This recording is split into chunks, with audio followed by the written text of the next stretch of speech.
Welcome, welcome, welcome, ladies and gentlemen. And we are back, officially back, for Season 5 of the AFR Tier 1 and Tier 2 Championship. As usual, I am Kunai Zero, and we've started this stream a little bit early so we can catch people up, whether you're new, whether you're a constant viewer. We're just going to go through some of the things that have changed for Season 5 and what to expect in the upcoming weeks. So, obviously, the first thing, we are using the F1 2020 game. So, we've moved on from 2019. There have been, of course, some bugs here and there in the 2020 game, which is why it's taken us so long for us to start Season 5. But hopefully, most of those are gone. I mean, it's Codemasters. You can't really, it's wishful thinking. But most of those are gone, and we can get things underway. With the new game and the new season comes new tracks. So, of course, we are moving away from the 21 race calendar to a 22 race calendar, in which we have, let me see, yes, we got rid of Hockenheim, so Hockenheim is no longer on the race calendar, and we added both the Netherlands track, Circuit de Zandvoort, and the new Hanoi track in Vietnam, both tracks which haven't been raced in real life yet, so that'll be interesting to see how drivers here get around them.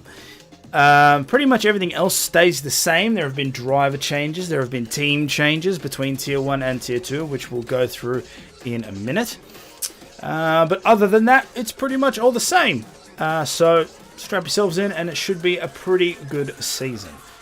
Just some housekeeping before we move on. Of course, if you haven't followed our Twitter and Facebook pages, please do so. They're the best way to keep up to news and updates. Of course, we have a YouTube where we will post all of our stream highlights and whatnot. You can go there, make sure to follow, subscribe to all that stuff. That helps us grow. And of course, here on Twitch, for those of you who follow and watch us, thank you very much. It means a lot. It means that we can continue to grow and bring you better content. We now also have a Patreon for Season 5. It's a new idea, but it's one that might work. If you're one of those people who wants to contribute in a more constant way, you can go to our Patreon and do so. Any little bit counts. And again, it all just goes towards giving you guys better content and increasing what we can do here at AFR. Alright, so let us go through. What is the time? We're 6:51. We're about 10 minutes away. All the drivers are just getting ready. I will have a co-commentator with me. It will be Hobbsy. He will be here later on.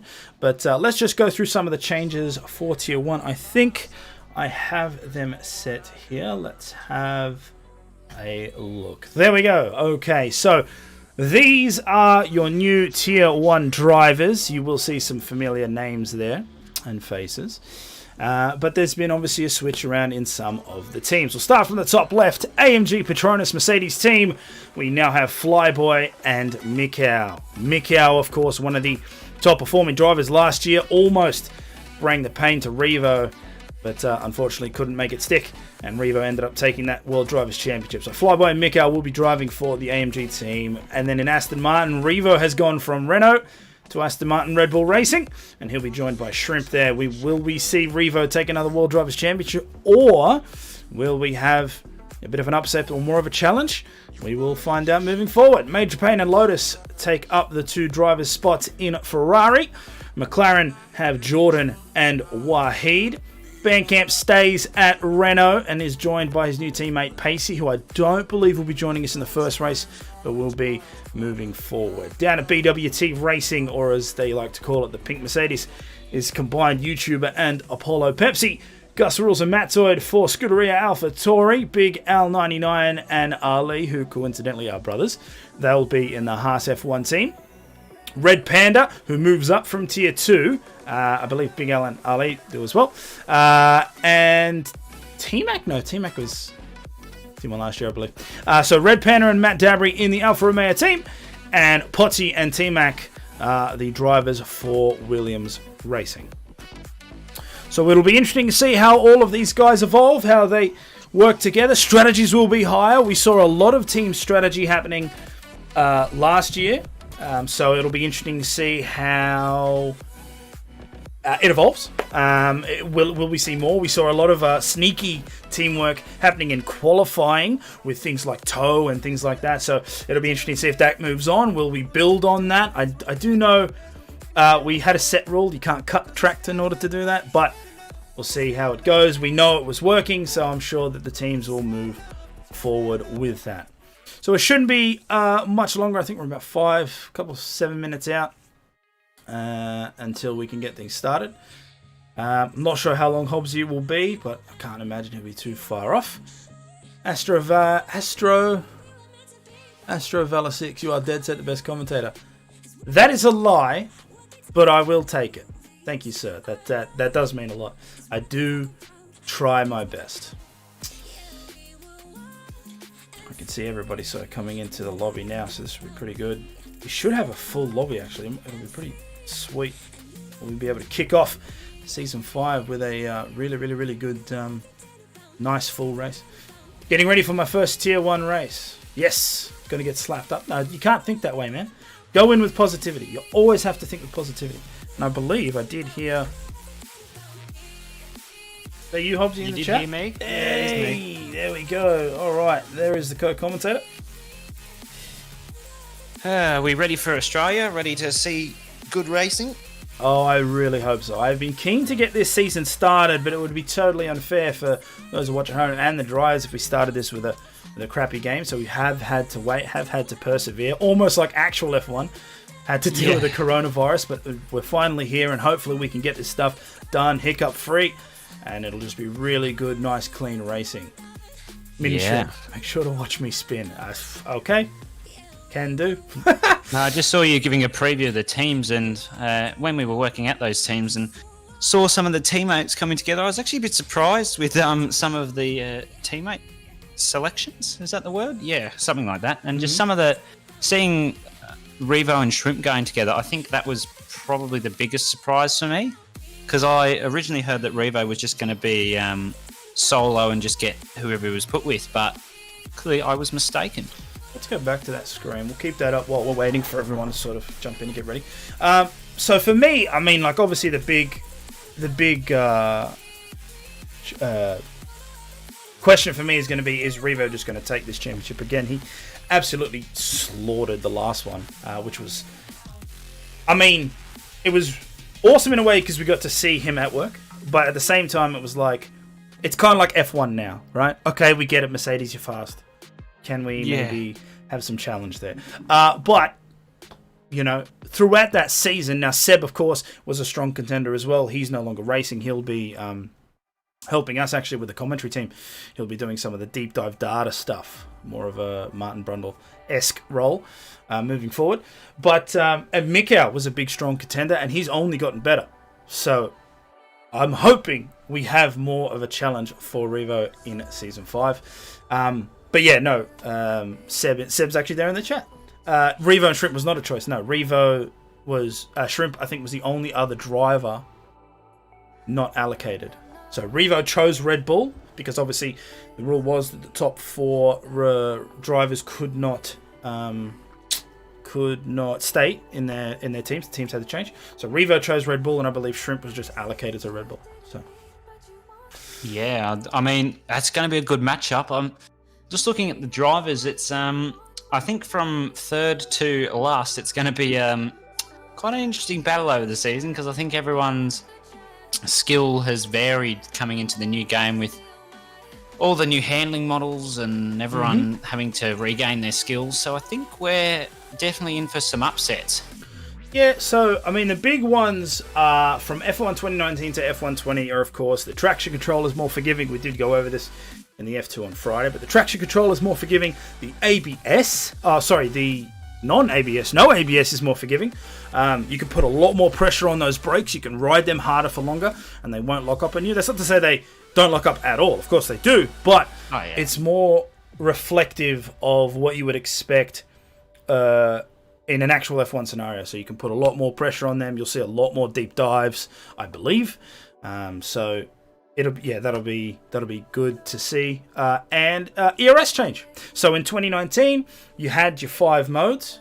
5 modes? Was it 5 modes? Yeah, 0. Hold up. Yeah, 5 modes. Yeah, 5 modes. So you had your 5 modes and you swap between them. Whereas now in 2020, it's a little bit more simplified. So AI will take over your harvesting throughout the race, and you and all drivers have access to an overtake button. And when they push that overtake button, they will have instant power delivery, and then that will drain the battery. Yes, Seb. Technically 6 modes. You had off and then 1, 2, 3, 4, 5. Yeah. So.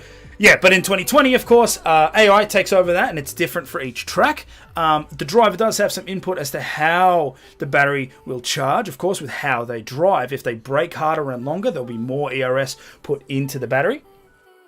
So, of course, it evolves over like that. Drivers do have input when it comes to charging and how they use it, and then when they have the overtake button, it will drain that battery, and that is going to be a dance. That's going to be a fine line, because you have to choose whether or not you use it straight away, try and get past someone, or do you wait on, hold on to it, and then move on, use it later on when someone's trying to overtake you, or if you're trying to defend. So it will be interesting to see how these guys utilize that. Yeah, I think a lot of the drivers have very much gained the skills in trying to use as little overtake as possible, but using it effectively at the same time. Because I know when we were doing a practice lobby earlier, is that you're draining on a straight. If you're 100%, you're draining easily probably 25% on a straight, just before turns 11 and 12. Mm-hmm. So you're easily draining that, but then it's taking you, I don't know, two laps to gain maybe 15% of that back, and then you're going to be using it again on the straight. So you've really just got to be consistent in knowing where you're going to be using the ARS and how much of it you're going to use. Mm-hmm. For sure.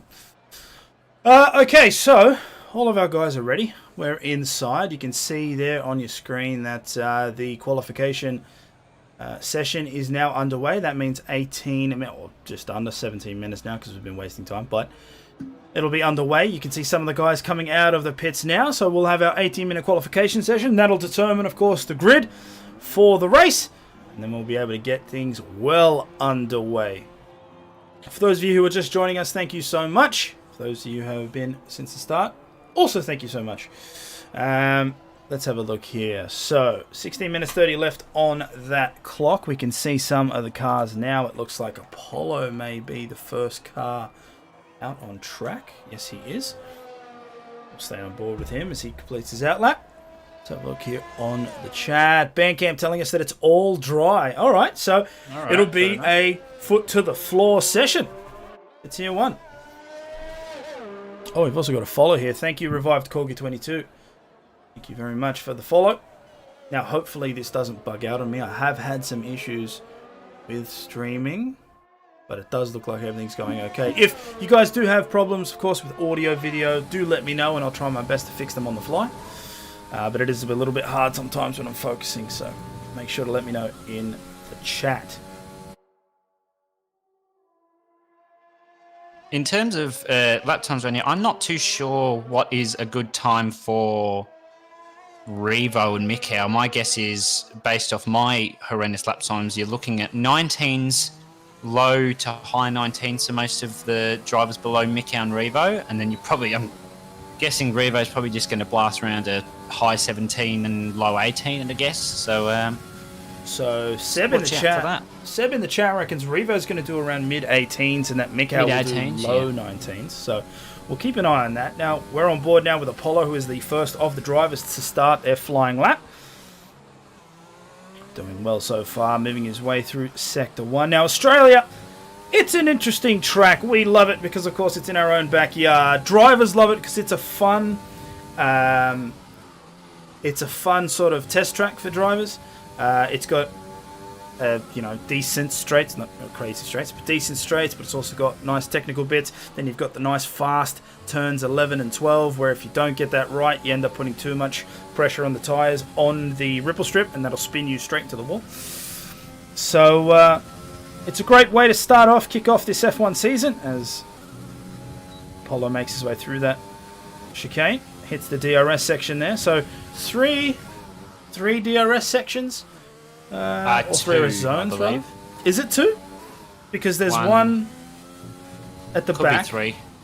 No. There's one on the main straight, and then one moving up to turn three, and then there's one at the back. Three zones. Yeah. What's he get? Oh, 121. Oh, good start. Revo. Okay. So Revo comes across already. He has a 118.9 in the Red Bull. So Seb's pretty much on the ball there. It's on the high 18s, but he can only get faster through there.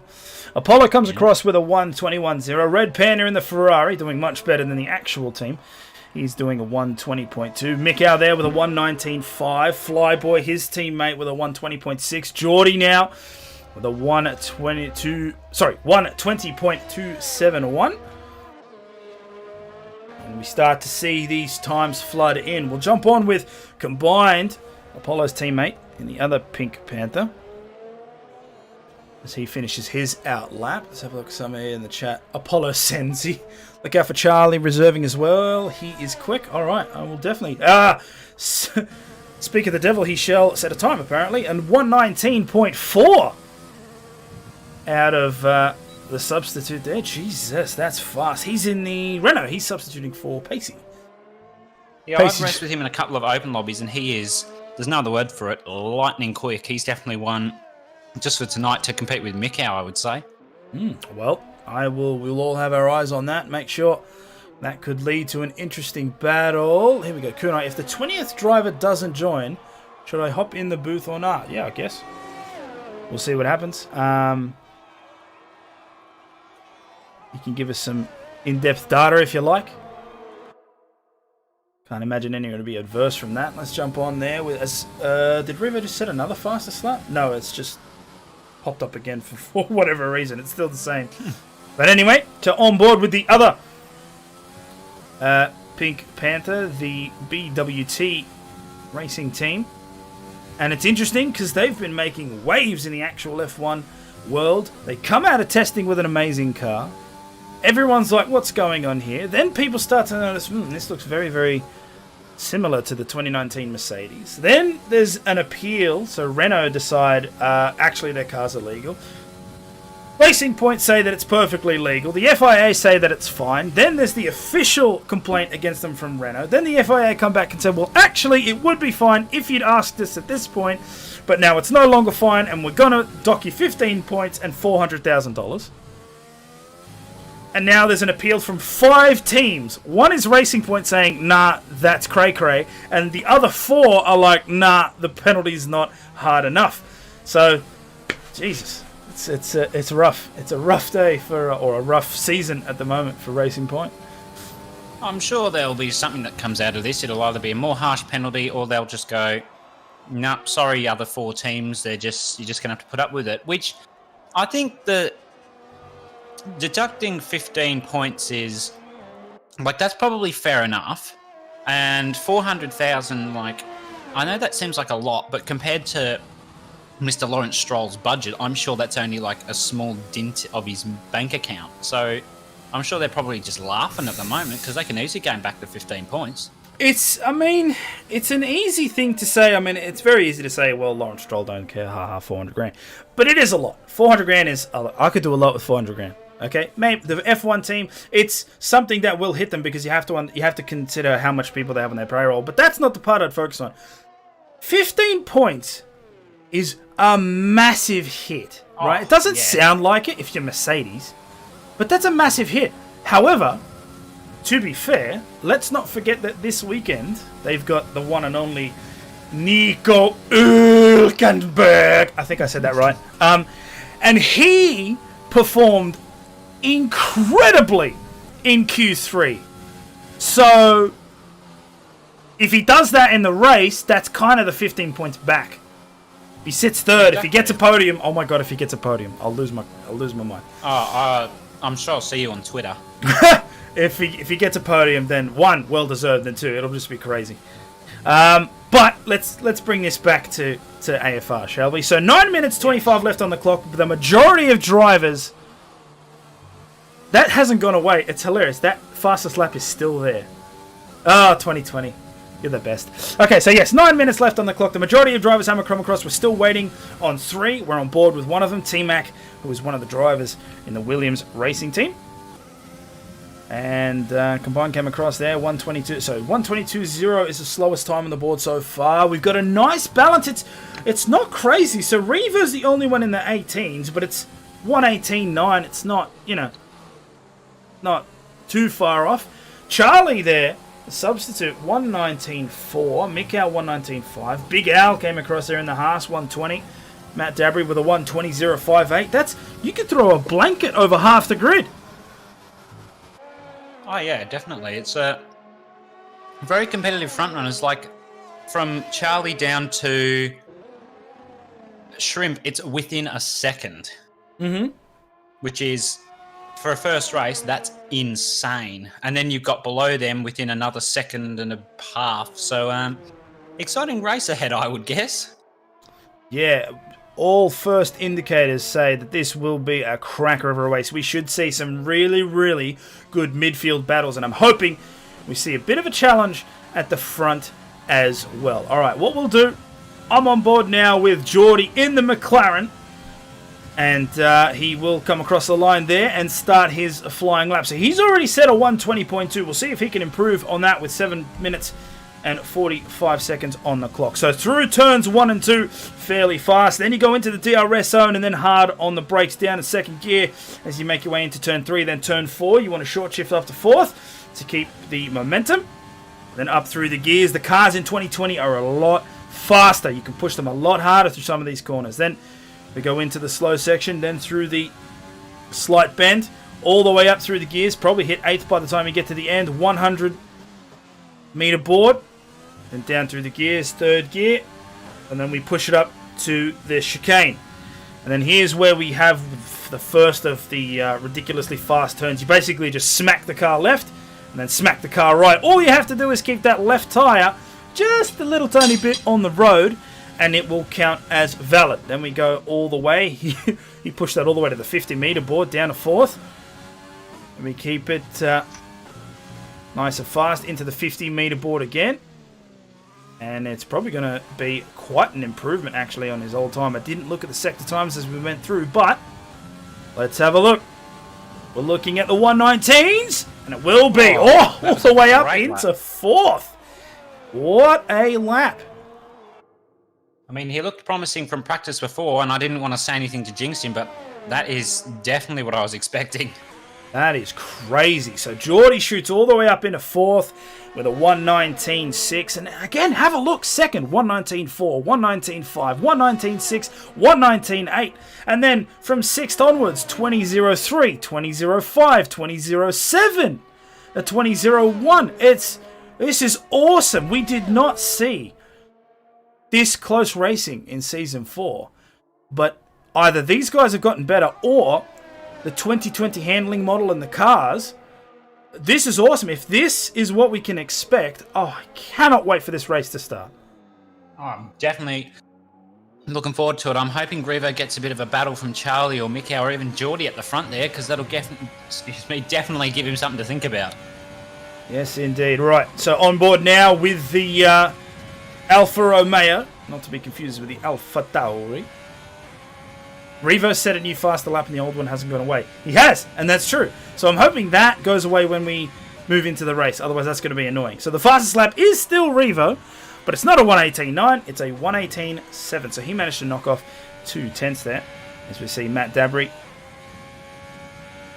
approaching Sector 2 now. I am so impressed by how close these times are. That is, from 7th to 14th is within 1 second. That's wicked. So wicked to see. Will it go away if you click the pause menu?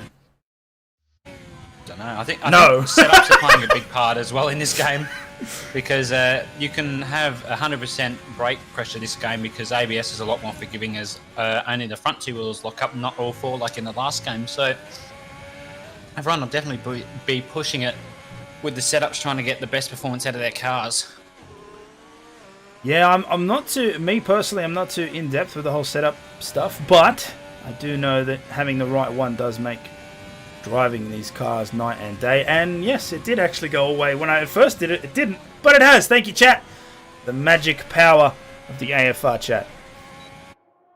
Alright, so Matt improved on his time, a 119.7, shot up all the way to 5th now, 3 minutes and at 55 on the clock. So there's still chance to get a lap in.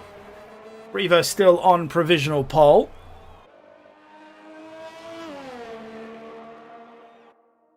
I believe someone just joined us here in the commentary box.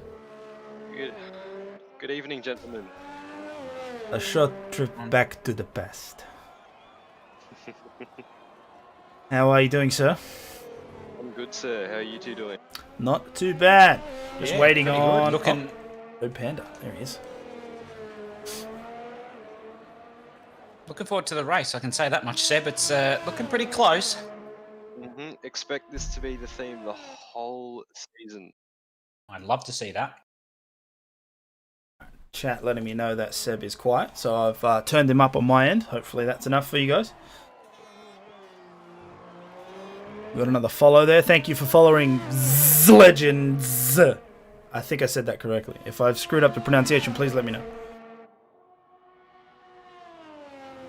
So a bunch of people on their outlap. Actually, Revo has just come on his outlap. So how about we jump on board with the Aston Martin Red Bull Racing driver and see just how he completes a lap here at this beautiful circuit at Albert Park. I'm very fond of Albert Park, not just because it's Australian, but I enjoy it. I know some people say it's boring, They're wrong. They're entitled to their opinion, but they're wrong. Look at that. Jacob Meister gifts a sub. And it goes to Seb. Awesome. Absolutely random. There you go. I saw that just then as well. That's fantastic. Well, thank you, Jacob Meister, for the gift. That is awesome. Thanks, Jacob. Now everyone's going to think it's a conspiracy, but no big deal. Slightly more on Seb. I can't turn him up anymore in Discord. He is at 200%. You're a bit so there, Seb. unless he eats his mic, my mic is next to my face, so yeah, I won't be able to do anything there. I apologise. All right, because you have a call center microphone, though. Of course, hey. Oh man, it is what it is. All right, so Revo approaching, doing his flying lap. Hopefully, nobody gets in his way. We'll stay on board and let's have a look. been validated already. He did. Oh dear. Yes, he did. Okay. Sorry about that, chat. Good turn from turn-in already. I believe Charlie's starting the lap though. Turned in way too fast there. Yes, he is. All right, on board with the Renault. He's got time for another anyway. Yeah, he'll just charge up his ERS and probably do some shortcuts. Make it there. But let's jump on board with the sub. He's already impressed us with his 119.4. Let's see if he can improve it in any way. He'll come across, and he's already 1/10 up on his time. Impressed in the 2010 series, I remember racing against him and he impressed me. Good lap so far. Making his way through Sector 2. There is traffic in front of him. Hopefully they don't get in the way. Big Al stops on the side of the road. Perfect. Listen to this. Oh, geez, absolutely flat. Pinning that 6th gear through turns 11 and 12. And he had the fastest Sector 1. Seems like that's gone. Revo pulls over to the side there as he prepares for his last flying lap. This is very low gears, and he doesn't shift up as quick as he should. That would take some time out of his lap, but it's been a bloody good lap so far. There it is, a 119.3, so he does improve by 900th, but it's an improvement. And we'll switch back to Revo. And let's see if he can... Oh, and he's invalidated again! Unlucky. So, I mean, he is still on pole. We've only got a bunch of other drivers got... Oh, Jesus. Yeah, there's a lot of drivers starting their laps now. So, Revo decided that didn't want to live anymore. And, and he's completely smashed the car. That's okay. We know how good the Red Bull engineers are. They'll have that fixed on the grid, no problem. Oh, and Charlie's done the same thing. Fantastic. In order to don't return to the track. Oh, and Mikau's in there as well. This is great. Is this where they all come? This is... Okay, guys. This is the new Parc Ferme. This is where we park it in the gravel and that's it. So, Ali has finished his final lap. There's a 120.6 there in 14th. We can see Geordie here, and I don't know if that's true, but it said he set the fastest Sector 2. I believe that's a lie. I think that's just a timing glitch. Once he comes across, there we go, jumps up to 6 there, 119.6. Shrimp retires from the session with a 119.99. Oh, Jordan. And that's a invalidation as well. We can see that Apollo has decided to retire with his time. A couple of other guys coming into the pits. Matt Dabry coming around the corner. He is up on his time. Really improving by how much? He had a terrible second last corner. Does not improve. So a 119.7 will be his final time. And that is currently 8th. We can see Matzoid here in the AlphaTauri. But he retires. Yep. I believe that is everyone. Yes. Has been validated. T-Mac. T-Mac has the... Yeah, you're right. T-Mac's invalidated. All right. Well, since they're finished, let's see if we can have a look here. So, I don't know why that's not to scale, but thanks heaps. Let me see if I can reset that. So that's him smashing into the wall there. But there we go. So that's Revo just deciding, oh well, life's not worth living. Straight off the track, Look at that, yeah, straight into the tyre wall. He did a Dean Canto. Wasn't it Dean Canto in the 24-hour that managed to mount his like 50-50 grind his Lambo on the top of the track? I swear that's him. I think that was Kanto, wasn't it? I think that was him. Anyway, all right, so that is the qualifying done. Revo will take pole. Charlie in second with a 1:19.3. Mikael and Red Panda in the second row. Oh, we got another follow. Thank you, Bozeman 3006. Thank you for the follow. Okay, so now we have our formation lap. Last chance for these guys to go out, get some warm from those tyres and brakes, make sure they work well, and then we can finally get this Tier 1, Round 1, here at Albert Park underway. We'll be strapped in for... It's a 50% race, so what's that? 30... 28 laps. 28 laps. I always forget what the laps are. 29. That's 29 laps, sorry, my bad. One of those. One of those. So we just got to wait for all the drivers to connect in. I really do hope my internet holds up. Otherwise, this is going to be awkward. Interested to see what tyres P11 to 19 start on, as we're about to get underway for the formation lap. Well, I mean, we were doing practice earlier with everyone, and most of the bottom 10, excluding myself, went on mediums. Big mistake from me because the softs were, there's no other word for it, awful. I think you pulled some tyre data, didn't you, Seb? Doing your practice laps. So what have you found? From the start of the race, the softs will last 11 laps until they reach 70%. Between the fastest and slowest lap on the softs, that is a 1.7 second difference. The mediums, they last 16 laps until they hit 70% wear. Between the fastest and slowest lap on that trim, that is a 0.788 second difference. And on the hards, which last 21 laps till they get to 70% wear, they have a 0.769 second difference between the fastest and the slowest lap. The hards feel by far the worst tyre. There's no other way to describe it. The first 20% of wear you have on them, if a car just understeers, the next 20% the car oversteers, and the next 20% feels like you're driving on ice. So. Right on. Okay, well, it'll be interesting to see how they decide their tyre. Well, we can see the initial ones here. So obviously, 1st to 10th, all qualified on the soft tyre, so they must start on the tyre that they qualified with. Moving forward from that, Big Al is the only driver on track to choose the hard compound. I'd like to see where he takes that. Well, Jacob Muster in the chat here is saying that the game auto-suggests soft to hard, so I guess that's the idea is he'll start on hard and then try for a faster stint at the end. We'll see if that pays off. Obviously, Seb with the tyre data earlier suggesting that the hard is the worst compound on this track. However, the soft to medium strategy is not really the fastest. You have to. The payoff between it is just not great. You have to pit later, which means people on hards get an undercut on you, and then you have to try and overtake these people on the mediums, and then that eventually leads to you having more worn tyres.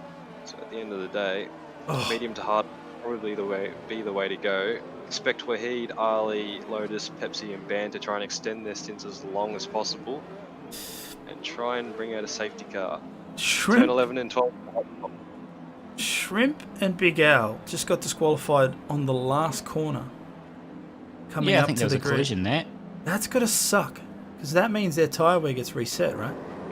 All the Yeah. heats anyway. Okay, so now we're waiting for those red lights. Are the red lights going to work properly? Do we go on the go? No. Not quite. It's about to happen. I promise. There we go. Okay, we are off and away towards that first corner. And Riva gets a lightning start. You can see Charlie close behind. Mikko gets up in a second there. Red Panda, there's some positions changing in the middle. And so far, it looks pretty clean. There's someone around. Someone is around, and it looks like Flyboy there. Thank you, AWS.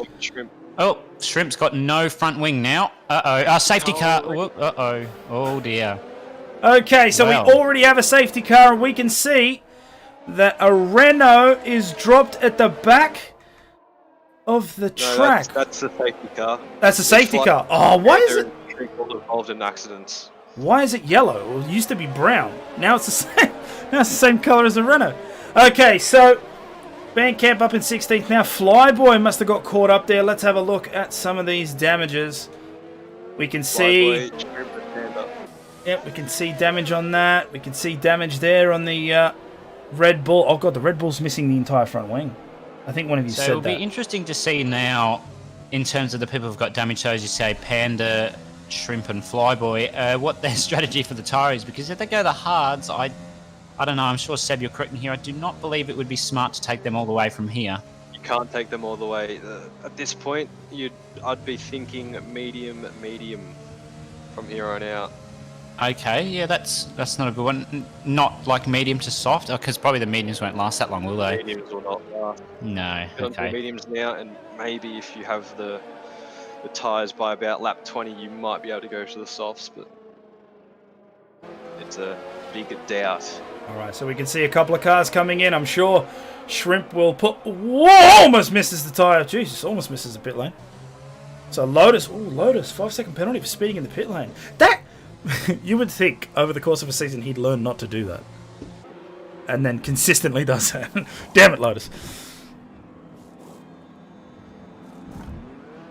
Alright, so we can see the Red Bull pit stop there. Drops down. Brand new wing.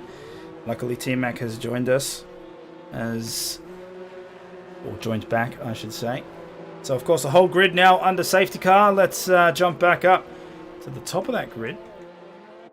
We'll see, of course, Revo still leading this race. Miko in second, Charlie in third, Geordie and Potsy fourth and fifth. And it's an interesting start. I was kind of hoping we'd get away well, but no. Lap 2, safety car. Oh, and combined. Jeez, here we go. 5-second penalty there, having a collision with Matzoid. And Combine's got damage as a result. He's lost his left end plate. He's doing a Matzoid there. So I'm sure. Yeah. I'm sure there's something ironic in that. That's right. I totally forgot about that. Hashtag. Oh, you got to keep up with your AFR memes. End plates matter, especially when I'm the one that made it. Yeah. So, all right, let's have a look here with, and yep, you can see there that the end plate on that left side. So that will probably give him grief moving forward. So we'll see if he decides to pit in and get that fixed. So after these first 2 laps, Big Al hasn't come in, and we've seen a couple of people. So Shrimp is now on the hard tyre because he had to change that front wing. So that's his pit stop done, but now he's got to use those hards for another 28 laps. It's not looking likely that'll happen again. He's going to have to do some serious tyre management. Just hot spot for track incidents. Expect turn 12 to deliver some Some offs. goes. Yeah. Yep. Go wide on the exit, touch the grass while you're planting the foot down, and you'll be meeting a barrier within the next 5 seconds. Alright, so we're lap 3 of 29 now, still under safety car conditions. Jacob asked if we could have a look at what the positions look like, and there they are on your screen. Mikau's made one, Charlie's lost one. The biggest player here at the moment is Ali, and the worst is Red Panda and Flyboy involved in that collision, and they've lost 11 positions. Yeah, I can't think that Panda and Flyboy are very happy. I'm sure there'll be words being exchanged to themselves. Yeah, that's a crazy one. Big Al moving up 4 positions there. Apollo with 6, Bandcamp 5, Lotus moves up 1. So, man, but that is rough for the Alpha team and also the Mercedes for that matter. This is a big win for Ali and T-Mac. Talking to them throughout the week, I'm pretty sure T-Mac was not confident, especially with his internet issues and that stuff. And Ali, at the same time, talking to him, he wasn't very confident as well. So to be P9 and 10 for those two, that is a big win for them. So who are the closest teammates so far? To be Big Al and Ali, right? They're only 1 position away. Yeah. Everyone else is pretty split. So we've got Mikau in second. Ooh, and there we go. Race control letting us know that safety car is in this lap, so we'll finally be able to actually get this race underway. Now, keep an eye on how Revo restarts this race, because he does get cheeky. Now, of course, the rules are whoever's in the lead stays in the lead until the start-finish line. You are not allowed to make a move until the lead car crosses the start-finish line, and it is up to them when they restart. Now, we saw a lot in 2019 that people, me included, used to get caught out because the AI would rubber band you to a specific speed limit, and then you couldn't stop, and you'd end up smashing into the back of a car. So there's the safety car coming to the pit lane, and now we wait to see when Revo, and he's already pulled the trigger, and he pulled the trigger hard. You can see him come around that final corner, a massive gap. Oh, and the Renault's in the wall! He's round. And he's in the wall! The run end plate. Oh, a terrible restart there for the Renault. And that's going to hurt. That is quite a lot of damage. Let's have a look. We'll see if we can catch it on that camera. Yep, he's lost an end plate. Actually, it's not as bad as I thought. He just lost the end plate. I thought he would have lost more of that wing, but he hasn't. He does drop down through the standings like crazy. That works out for Geordie and Potsy, who are still fighting side by side. Charlie's trying to prevent Ali from getting past him, but it will be hard without that wing. Now we see those times, absolute chaos. You can see everyone's within a second of each other on that restart. T-Mac makes a move there. Gus Rules fighting. Gus Rules takes the position back. Rewind for a sec there. I thought that was going to end really badly. Oh, Gus Rules and everything sideways. Yeah. T-Mac ends up colliding there as well. Jesus, have a look at this.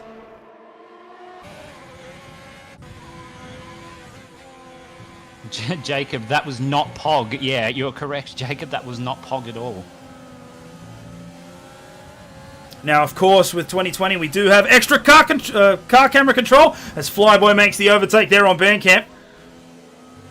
We can look left to right, forward to back, so we should be able to keep an eye on the action a lot better as that moves. Fastest lap now to Revo, 123.7. As we keep an eye on these. Now, Charlie, of course, does have to come into the pits. He will have that wing replaced, and that'll obviously mean he'll swap from the soft tyre, I would assume, and probably jump on. Do you reckon he'll jump on the mediums or hards? Hards. They already told me. They have to go hards now. Already told me there. So let's try and keep an eye on some of these. There's too many close battles happening. This is insane. Let's jump with Red Panda, the back of the mid battle. He's in 13th right now, and he's chasing about 5-6 cars in front. So we'll see if we can keep an eye on all of this. Lap 5 of 29. We still have plenty of race to go.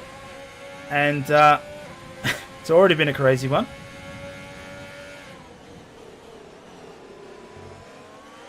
Yeah, T-Mac closing up on Wahid there. They'll be looking to make a move soon. You do notice that he's lagging a little bit. We can see a bit of the jitters, but hopefully it doesn't affect everyone too badly. I'm surprised T-Mac doesn't have a penalty already. Just saw him gone wide at turn 7 and then completely cut turn 12. I guess he's still got warnings left. Oh, Jesus, he goes a little bit wide there. That'll be really good for Red Panda. Could be some dirty air in here. I'm pretty sure this game there's 20% dirty air. Pretty sure 20% loss in downforce, sorry. Compared to last game, it was 10%.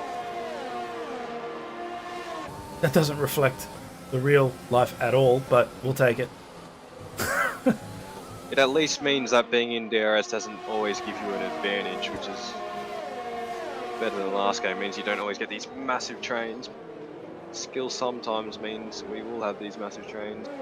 Well, Lotus is bringing down the gap between himself and Red Panda, so we might see an extended train as Lotus picks up a 3-second time penalty there for multiple warnings.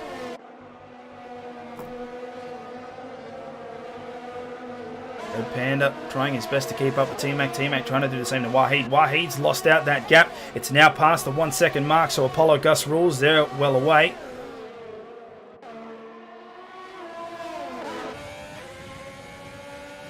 Here we are.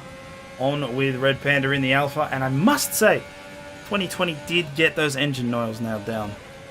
They're much better. Ooh, as he gets shaky there. Now here comes a DRS. T-Mac's going to have it as well. T-Mac will make the move on Wahid quite easily, but let's see if Red Panda, oh, but he gets a really bad exit on the corner and Wahid takes the position back. Too deep. I thought he had the move done. Like I said before, turn 12 is a hot spot for incidents, as Red Panda nearly fanned out. Ooh, Charlie is speed. 3-second time penalty there for multiple warnings.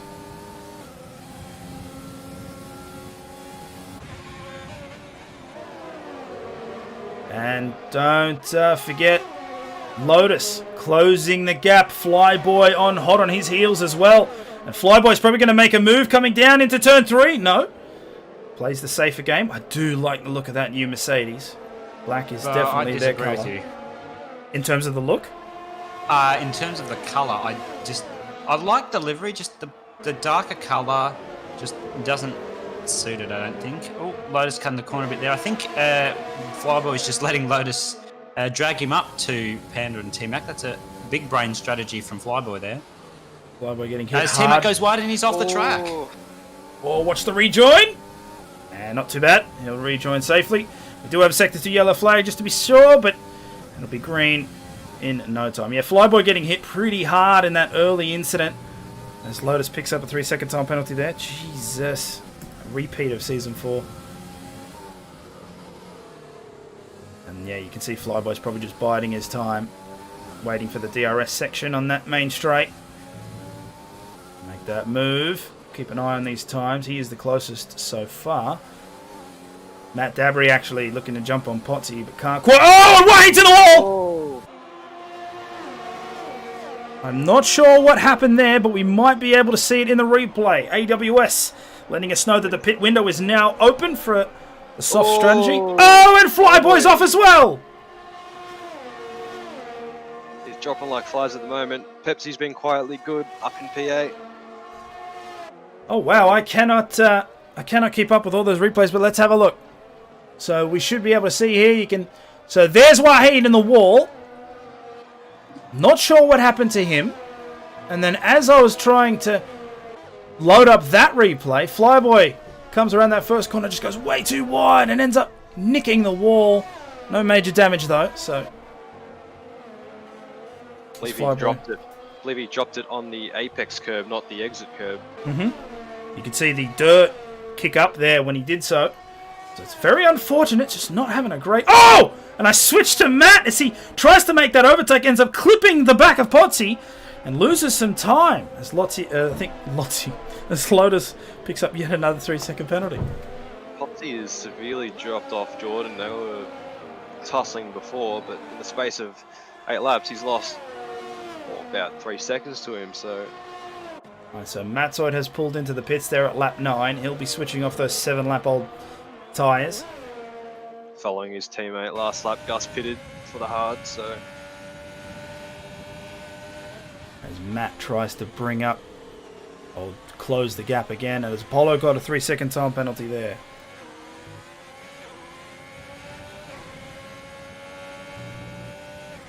It might not be a well-performing car, but the Ferrari engine does sound nice. Are you okay? Are you sure? What do you mean? Doesn't sound good at all. Are you deaf? No, I'm not. Are you saying it doesn't sound good at all in comparison to like other engines, or are you saying it just doesn't sound good at all? Period. It doesn't sound good at all. You're lucky we're not in the same room. You I guys swear. should make up, like... Slap upside the head. I reckon it sounds fine. And since I'm the main commentator, what I say goes. I think that's the rule. Interesting. Matt's got no ERS, whereas Potsy's got 50% more than him, so... So Matt trying to use as much as he can to catch up. And Potsy's got that... Oh! As you see the lock up there on the front. That's... He's fitting. Okay, so Matt decides to pull the trigger and he'll pit in lap 10. Alright, who is the next closest? Looks like Bandcamp. Bandcamp's trying to catch up to Combined here. 0.6 the gap. Everyone else outside that DRS window. Jacob, I'm aware there's a race on, but we're arguing over important F1 2020 related things, okay? Exactly. This is important, Jacob. This is important stuff. As T-Mac pits as well. And there goes the pit window. Open. Thank you, AWS. Lap 10 to 12, the hard strategy. I do like that they have this. I do like that 2020 does this. The only problem was, I don't know if you guys noticed, but AWS decided to tell us 3 times what the pit strategy was before the race started. They just want us to know, that's all. They just want us to know. Yeah, that's it. Potter's going to need a worldly lap right now, I think, to come out in front of Matt at the moment. He's going to have a quick suss of the sector split. Starfalla. That's been a bug since last game as well. It just seems to happen. It does go away sometimes, eventually, but for your ear's health, I'm not going to spectate that driver in cockpit. It likes to swap cars, I've noticed as well, so Yeah. just keep an eye out for that. It's a weird one. Ooh, a couple of 3-second penalties there. I think it was Charlie and now we got combined. I'm guessing it's penalties claw at the moment. Yeah, Matt's gone 2/10 faster than Potsy in the second sector. Expect them to be... Oh, Red Panda tried to take that last corner with as much speed as possible to close the gap to Ali, and he almost ended up putting it in the wall like Wahid did. Luckily for him, he caught onto it. Red Panda, I mentioned this last season as well, Red Panda seems to have really good control over his car. Like, he can get it to slide, the tyres end up wearing away, and he can still keep it straight. Where Red Panda goes a bit wrong... Oh, Matt Zoid's round. Oh, then that must be the Sector 1 yellow flag, and yes it is. That is Matzoid there at the end. We'll try and see if we can catch him. There he is. Ghosted on the side of the road as Red Panda picks up a 3-second time penalty.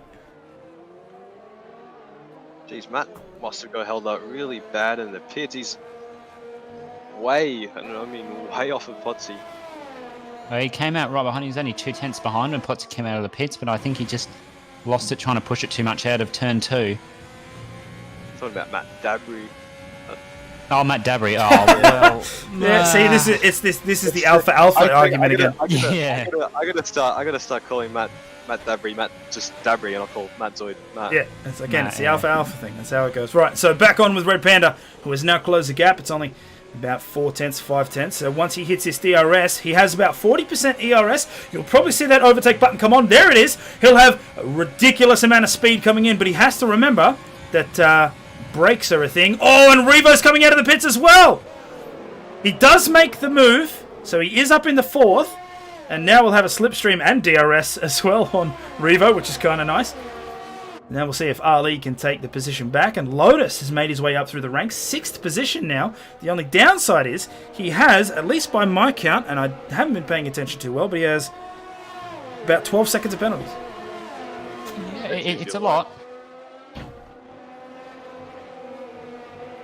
See, Geordie getting one as 1, well. 2, 3, 4, 5. He's got 5 penalties. I believe one of them Oh, pits one. So that's great. So he's got 17 seconds of penalties. That's let's hope he doesn't get any more, else he'll be disqualified. 30, I think. I think you Yeah, need to have 30, 30 before it. But he managed to rack up 4 of those within the first 7 laps, so he's got to be careful. I've got a Sector 3 speaking of yellow penalties, flag, and I believe That's Wahid. Wahid parked on the track. You can see it there in the track map. Unfortunate race for him. He had that initial accident, and it looks like something's happened again. Looks like that last corner is catching people off guard. I think they're trying to come out way too hot. The traction control, or lack thereof rather. As you can see Lotus going a little bit too far to the left. asking too much of the tyres, to be honest. We've got yet another Sector 3 yellow flag. Renault's round. It's Charlie in Sector 3. He started this race off well, showed up in qualifying, but unfortunately had that initial incident. Just had that one there, and currently in 17th place. Had high hopes, but unfortunately maybe the expectations were a bit too high, and now struggling quite badly. Hopefully he can bring it a little bit back. We've still got more than half of the race to go. No, that is him out. Charlie has retired from the race. So we will see one less car on the grid. We're down to 18 drivers now. And the hopes of Renault are on Bandcamp's shoulders. How's this for Big Al? First race in Tier 1 and you're leading. Albeit, you haven't pit yet, but he's doing a good job. Oh, okay. Was this a little bit of team orders? Jumped on board with Mikau and Flyboys just let him past. And Mikau now ahead. I guess Mikau had less of an issue at the start of the race, so maybe just for sake of the team, he'll go ahead. Flyboy hold up Jordan here. who's going to do everything he can. Jordan came out, I think, about a second behind Mikkel. There we go. So Revo sets the fastest lap at 1:23.1 on those medium tyres. Here's Geordie. Now Flyboy will have DRS from his teammate. Geordie does as well, but you can see how much faster the McLaren is down that straight. Oh, I say so! Oh, no. Oh, it's commentator's curse yet again, and Geordie ends up picking up a 3-second time penalty because of that. Harsh. Wouldn't be surprised if that ends up affecting his race time. He might appeal that. As long as he doesn't get another warning, of course. So you can see Wahid there ghosted. Fortunately, falling behind. Ali trying to get past. Oh, T-Mac accidentally got a little bit wide there. He is struggling, isn't he? I know he's got issues with his pedals at the moment, so... On board with Ali here on the Haas. Currently 13th. His teammate in the lead. I didn't even notice that. Big Ali is currently in the lead. Is this absolute big brain? From Big Al? Big Al started on the hards, right? I did mention it before. Yeah. Jesus Christ. As Revo sets yet another fast lap, so I can't imagine Big Al's going to be in the lead for long, but... He's going to overtake him here now. Big Al's probably going to give it to him. Yeah. He knew that it was going to be short-lived, but he can claim that he did lead this race, or at least a little bit. So Big Al's strategy is paying dividends right now. So he is second, and he has 7.4 seconds of gap between himself and Red Panda in third. And the safety car. The tire indicator is telling me that he's fresh. He's on fresh hards. That can't be right. No, it's a bit broken in this game. Yeah, it's definitely broken. Big Al does still need to pit. Of course he does. So there will be some shifting there. We'll see by how much. Let's jump back into the mid. Of the 4 Tier 1 rookies, he's impressed me the most. Kept clean, smart strategy choice. On board now with Apollo. Matt getting a lock up there coming through turn 10. See if Apollo can close this gap. You can see the ERS fluctuating there around the 40% mark. He isn't using his overtake, but he is coming up onto that DRS section. Let's have a look. There goes the overtake button, and there goes the DRS, and you'll see just how much speed. Will he go for a late break dive? No, plays it safe. Apollo Pepsi, one of those drivers that is very, very talented, very good, however, just seems to make those little mistakes, and it costs him. However, in this race, touch wood, 9th. So he's doing very, very well. Now on that main straight, I'm sure he'll get close. Probably not an overtake opportunity, but he'll get close. He does look for it. Ray could be an opportunity if he gets a good run. He knows there's a DRS section coming up. Oh, Big Al there. 3-second time penalty for multiple warnings. And he goes left. Matt picks a spot. He picks it on the right. Apollo looks to go on the outside.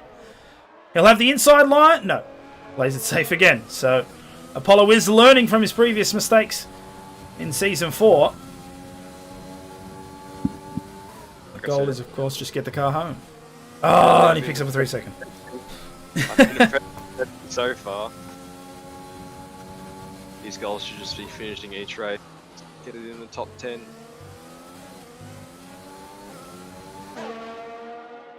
A Sector 2 yellow flag. T-Mac. And it might be T-Mac. We can see him going slow there on the map.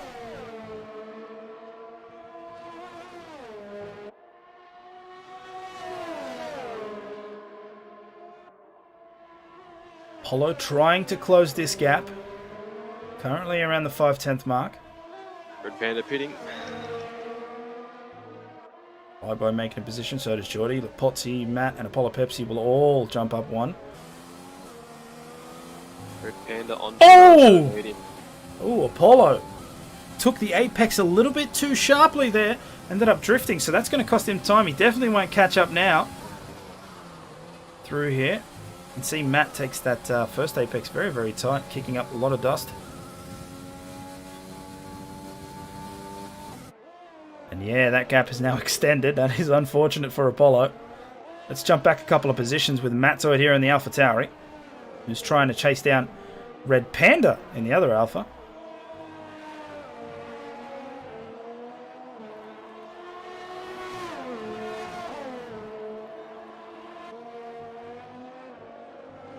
As Gus rules, picks up a 3-second time penalty there. And Shrimp as well.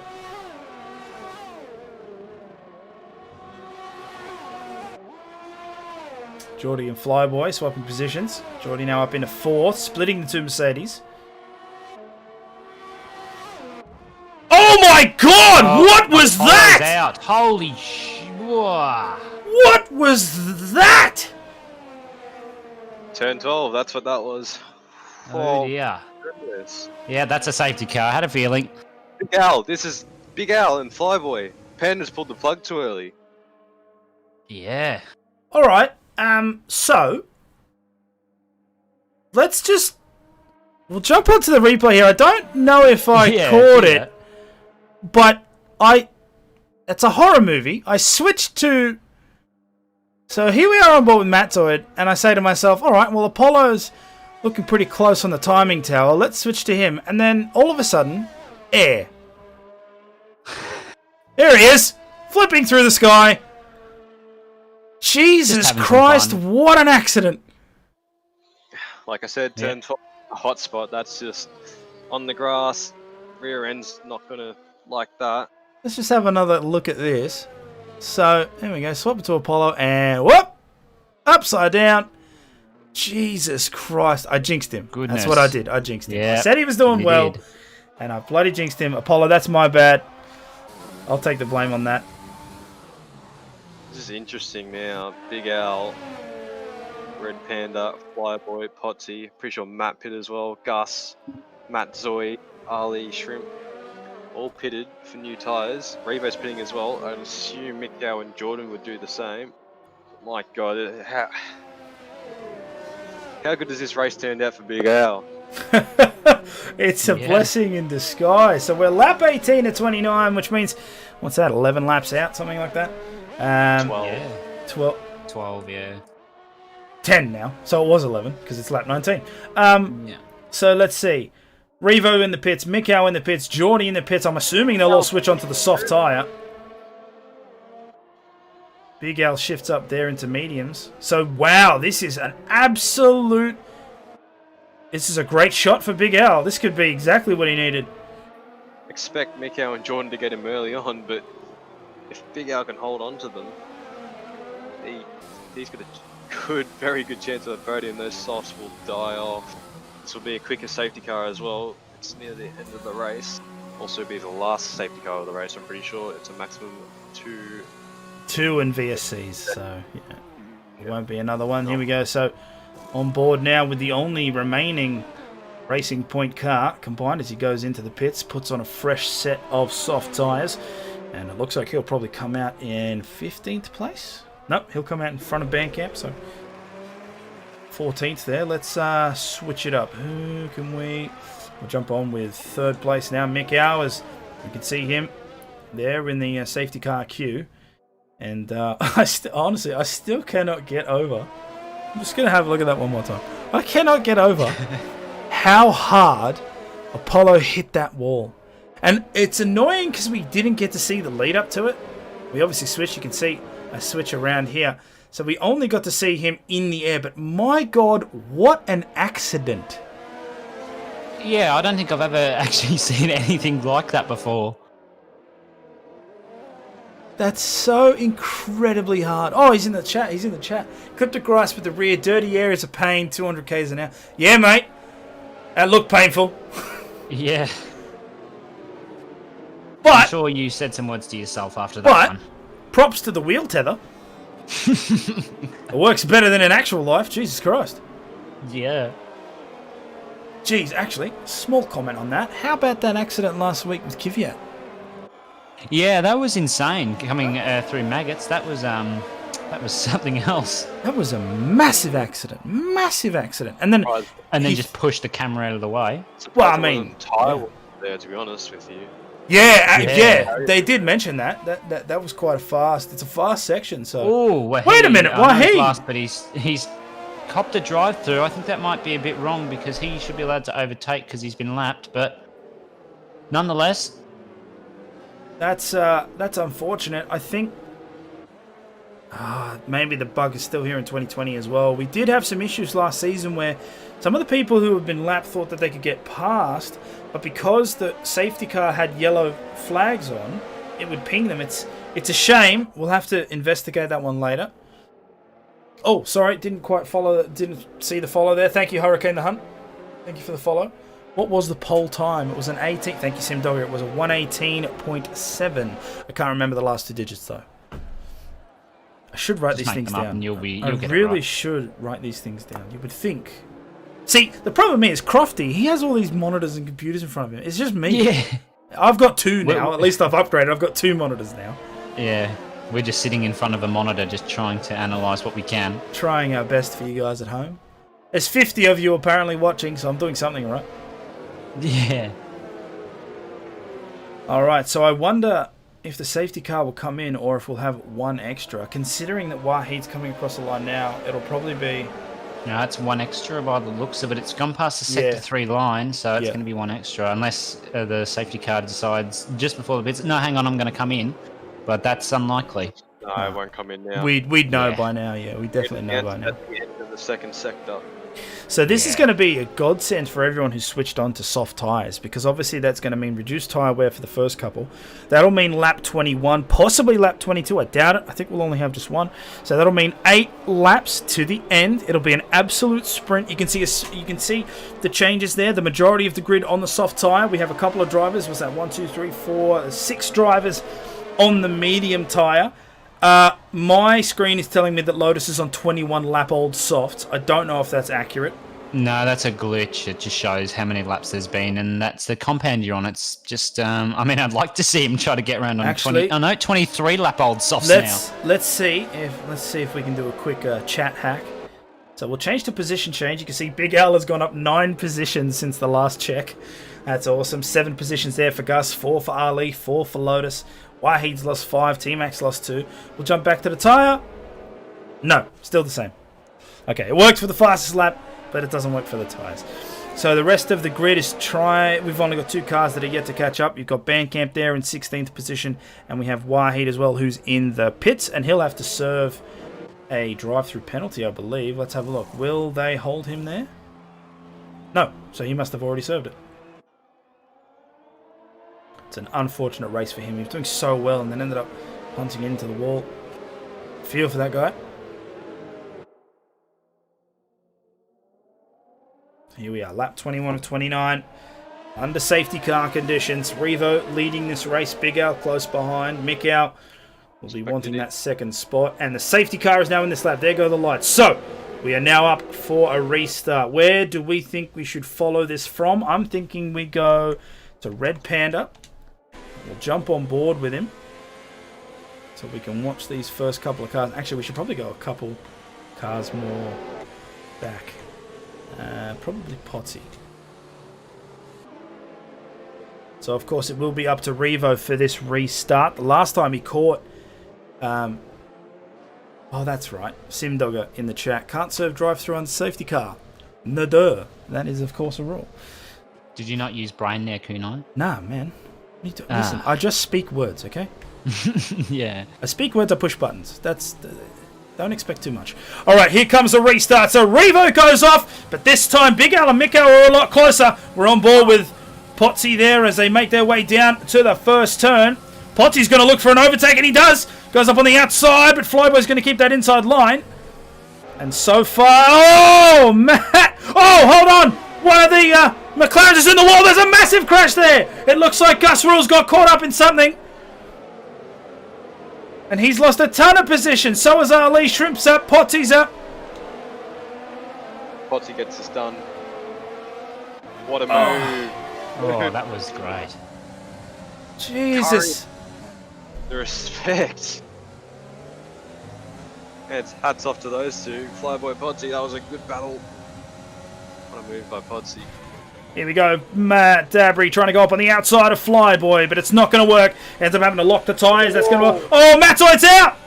Mattoid's retired from the session. Lost it on throttle. Completely driver error. Jeez. Oh, we got another safety car! Pardon me? Thought we already had two. I didn't think you could. No, I think 50% you can have 4 normal safety cars Oh, and 2 VSCs right, yeah. or something. Okay. Oh, no, I think it might be 4 overall, and that includes VSCs, and we haven't had VSCs. Oh, come on! Well, Oh, This should be- man. This should be a quick safety car, though. God. well, you think so. Is that Geordie Oh. going into the pits? He has to because he lost his left front wing at the exit of turn 2. Considering it's 6 laps left, you expect it My to be a short one. Lord. All right, well, while the grid is forming up, let's see if we can go back. We'll jump on to the replay section there. So we started off on board with Potsy as he makes his way down to turn 1, trying to go up on the outside of Flyboy. Didn't quite work. Then we started to see some of the chaos. You can see there, Matt Dabry getting a little bit sideways. Geordie ends up smashing into the wall. You can see Matzoid spun around. And then a couple of minutes after that, we have another safety car. Jeez, what an interesting start to the season.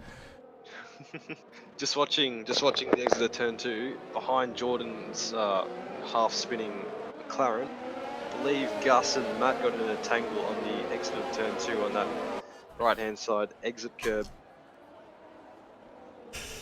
Oh my Lord. All right, well, it is lap 23 of 29. That means we have 6 laps to go.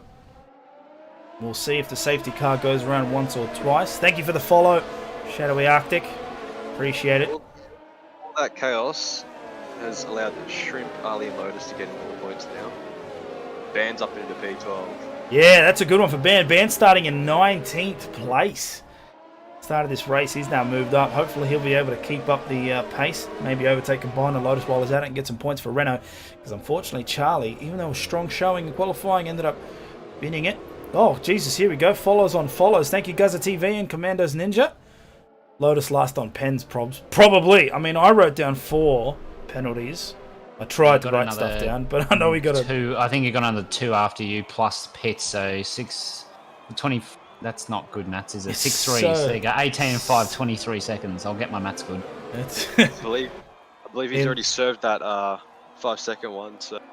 Right, mega safety car across the line, so we will have yet another lap. So we might have here 5 laps of absolute sprint racing to the end of this. So this is anybody's. Well, okay, I say that quotation marks. It's Revo's race, but in terms of the midfield, I mean, in terms of Red Panda backwards, I don't know. And if we have another restart, so if Revo takes off, we have another restart and it's chaotic again. I don't know. If it triggers another safety car, I'm going to get triggered. Yeah. Because, I mean, I wanted an exciting first race as much as anyone. But I would prefer it when it's at 200 kilometers an hour. Not at 100. To be fair, behind safety car, they're still going 100-something kilometers an hour, which is... It's not enough, though, damn it. And it's so typical. I'm trying to give you one in tier 2, but I'm sure I'll bin it. It's so typical. Just like in real F1, a Mercedes is leading the race. Really? Yeah. It's a safety car joke, for those who didn't quite get that. It's going to be interesting, though, because if Mikau keeps up with Revo, Revo's got a 3 seconds, so... Revo does have a 3-second, that's right. Yeah, our Big Al does have 6, though, so... Is Mikau free of penalties? Yes, he is. Ooh. I believe he is, unless someone keen-eye viewer can correct me on that. Ooh. Just going to have a quick check of Revo's warning tally. Thank you for the follow there, Stephen. Champion. Mattoid's telling me in the chat here that one of Revo's warnings was a bug and that he will be appealing it. And I just saw the indicator there, so the safety car will be in. So this is 5 laps now to the end. And hopefully everyone stays on their own and we actually have 5 laps of racing. Otherwise, it may be less than that, but we will see. All right, where should I be joining? Let's go way more in the midfield. Let's start from Ali in 9th. Doing well on the soft compound. He'll be chasing up behind Shrimp. Revo's teammate. Now it's up to Revo. Can we see? Here on the front, everybody is taken off, and the race has restarted with lap 25 at 29. Let's have a look. On board with Ali as he tries to make his way. Wow, Shrimp blasted away from there. Let's look behind. There's a decent gap between him. So far in front, can't see any carnage. Let's look back as Lotus picks up yet another 3-second time penalty. Tell me something new. I can't. And it looks like it's a much better restart than the last time around. You can see Gus Rules going up the inside of Geordie there and making the move stick. We'll jump back a couple of positions there. T-Mac in 14th. Geordie and Gus still finding their way around. Oh, and Gus Rules. Oh, but Geordie's gone off to the side. T-Mac's now in the mix. Jesus. Wow. Jeez, Okay. Gus very kind to Jordan. He could have pushed him wide there. But Have a look at this! There's 4 cars fighting right now. T-Mac's in the middle of this. Gus Rules comes out on top. Geordie is trying to get in between. Oh, bit of a tap. T-Mac's bumping. Let's go back one. Bandcamp's managed to catch up. Even Wahid's up in here now. Albeit 0.3 behind, but still.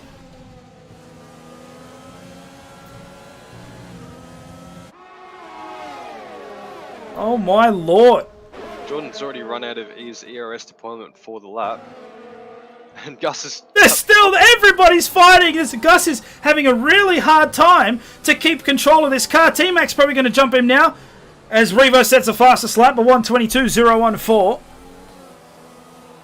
My God, what is happening? Right, well, Geordie's now away. He's out of it. Okay. Flyboy got disqualified for ignoring a yellow flag or something. That's interesting. Oh my God, what? I don't know. I'm going to check for us. I'll check the race director.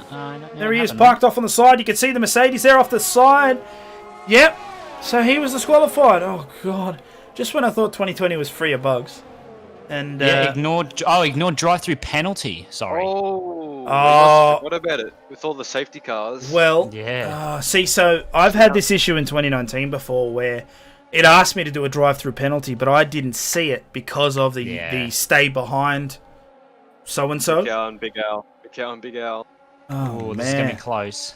You got to remember Big Al does have those 6 seconds of penalties, so Mikal probably doesn't need to push, but he wants to, and I'm sure he'd love to. I want to get it done on track, so lap 26 to 29. 3 laps left in this race. Revo with a comfortable 3.7 second lead. So it is safe to say that he will take the victory here at Albert Park. Big Al still in second.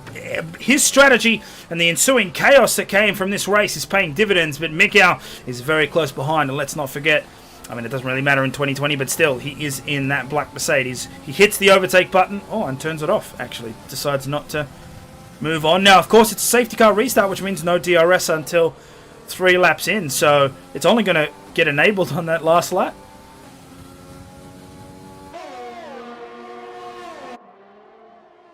Have a look at this midfield. Everyone within that 1 second gap. Red Panda, the only person out of place.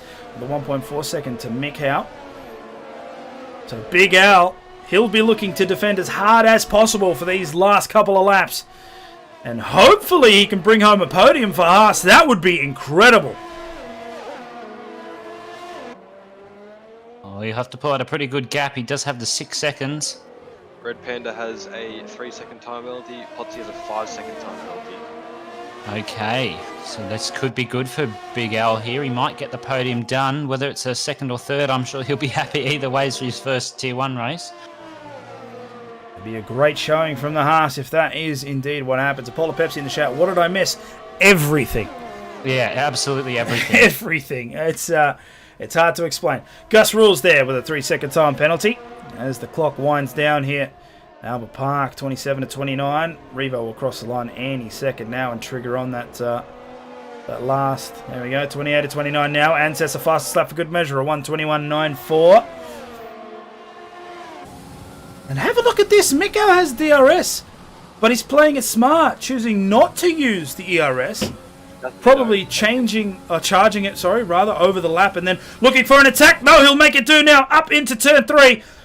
Big Al will keep the inside line. There is contact between both of them, but no damage. Oh, and he manages to cut Mick Al a little bit, and Big Al will hold on to that. That is exceptional attack. Mick Al tried to get the elbows out. Big Al said, I'm not having any of that. He just swoops around the outside. Mick Al has to give him the respect. You would never see it, but a Mercedes is being put in its place right now by a Haas. Big Al is showing us what willpower can achieve. All he has to do is hold on for another lap and a half. It's probably safe to say he'll have the podium as long as he doesn't do anything too drastic. Oh, Mick having to slow down there. He took a bit of a dodgy line through 11 and 12, but I'm sure he'll make his way back up to Big Al as he usually does.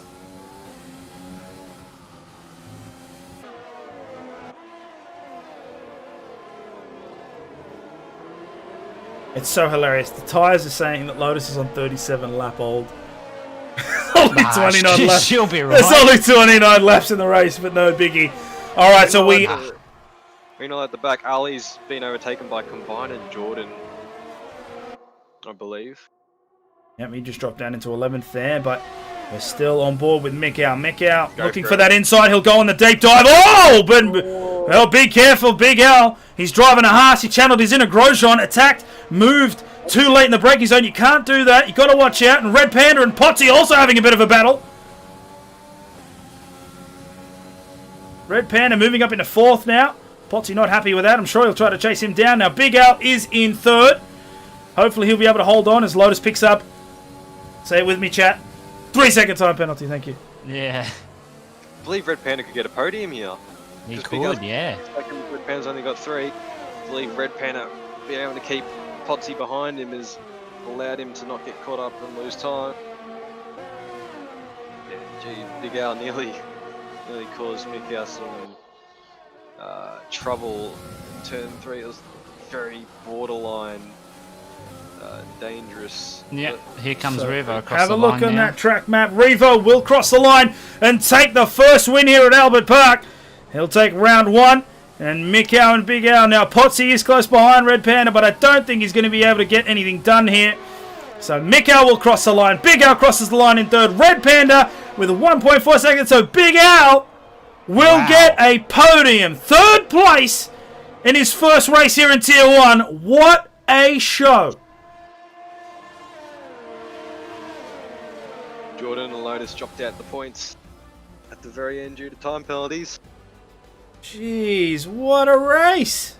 Yeah. Congrats to Revo, congrats to Mick Al. I am majorly impressed There we are. with Big Al. Driver of the Ali. day. Big Al's teammate, Ali there. Congratulations, sir. You win internet points, I guess. Something like that. There it Like is. I said, very, very, very impressed with Big Al's drive today. All right, well, Revo takes the win there and celebrates in kind. Mick Al comes across in 2nd. And Big Al on his first T1 showing in 3rd. I can already see Potsy there saying that he got a BS penalty. So I'm sure there'll be an appeal for that. We'll see some lodges. But as it stands here on the board, Big Al is there on 3rd, standing on the podium, drinking the champagne. Red Panda in 4th, Matt Danbury in 5th, and Potsy coming across in 6th. Shrimp there in 7th, Ali in 8th, combined in 9th, and T-Mac will round up the points there in 10th place. Unfortunate race for these guys at the bottom. Wahid getting involved in early accidents. Charlie is speed. Again, a great showing, but ended up being into the wall. And Flyboy with that weird disqualification, not following the flags, not doing his drive-through. That's something we'll have to look at as well. And then Lotus with, wait for it, 24 seconds of penalties. My goodness. That's insane. Jesus Christ, that's insane. All right, well, hopefully you guys have enjoyed it. That's been an interesting race 1. Don't go anywhere, though, because Tier 2 will start just around the corner. I've been Kunai Zero. With me is Hobbsy and Seb, and we will see you on the next one. Don't go anywhere.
Welcome back, ladies and gentlemen. Short little break there. We'll be kick-starting our Tier 2 in about 10-15 minutes or so. For those of you who have stuck around, you already know who I am. For those of you who are new, I am Kunai Zero, and I am the commentator here for this league. So we're kicking off Season 5 tonight. We've already had our Tier 1, and what a race that was. Full of chaos. And I'm interested to see what our Tier 2 decides to bring us this time around. Just like I did with the Tier 1, let's have a look at an introduction to the drivers. I believe I've got the updated one here. There it is. There is the Tier 2. We'll start from the top left and work our way to the bottom. So, in the AMG Petronas team, we've got Stars and Psycho. For the Red Bull Racing team, we have Nutstrikes again and Newell. Ferrari, Surplus, and Keeper. In the McLaren, Combat Rat and Skins, the power duo from last year's Racing Point team. They'll be in the McLaren this time round. Saxa and Pondon in the Renault DP World F1 team. Pondon, one of our newer drivers. I'm sure some of you might have heard about him. BWT Racing Point, Zudix and CK80 will take up the driver positions there. Scuderia Alpha Tauri, Smitty and Jacob Meister. Those who self-said to watch them this race, so I will be doing that closely. Haas F1 team, Farmadingo and Venk. Eljam and Artanas in the Alfa Romeo Orland team. And then, of course, Hobbsy and Simdogger in the Williams Racing Simdogger, another newcomer. Actually, there's a couple of newcomers there, but I'm losing as to which one is. But Simdogger, another newcomer who is really good showing in his first couple of races that we saw in the practice sessions. And I believe he was filling in, doing some reserves in Season 4, I believe. So it'll be interesting to see how these guys compete here in Season 5. Who is my co-commentator for this race? Bandcamp. So he's just currently helping all these guys get set up. And then he'll jump back into the chat and we'll be able to get things started. We've still got 7 or 8 minutes or so left. So we'll just kill some time while waiting. For those of you who are in the chat, or for those of you who stuck around since that first one, give me your thoughts. What do you reckon? Crazy first race, liked it, didn't like it? I want to know. I really wish that F1 2020 had an inbuilt replay system because I want to know. I want to see the first bit of Apollo Pepsi's accident. Unfortunately, I only cut right in the middle, but I'd love to see what happened at the start. James TV, I'm calling a first lap crash involving Pondon. Oh, that's unfortunate. I can see this time slot becoming an issue, especially at races like Singapore. Too close together, in my opinion.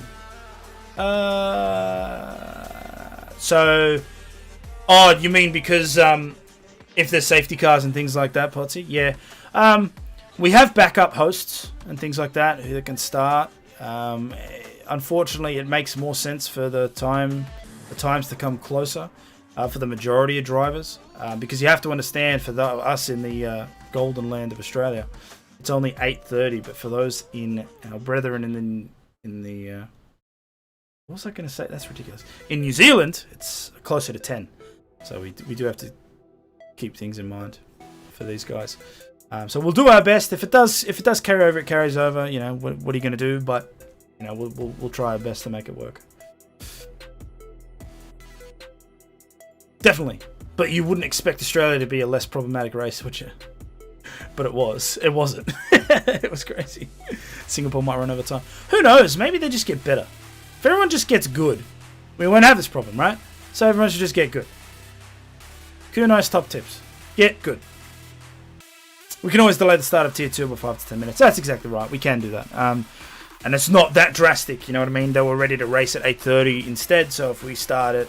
they were ready to race at 9 last time, so if they start at 8:40, 8:45, it's not too bad. It's not the end of the world, so...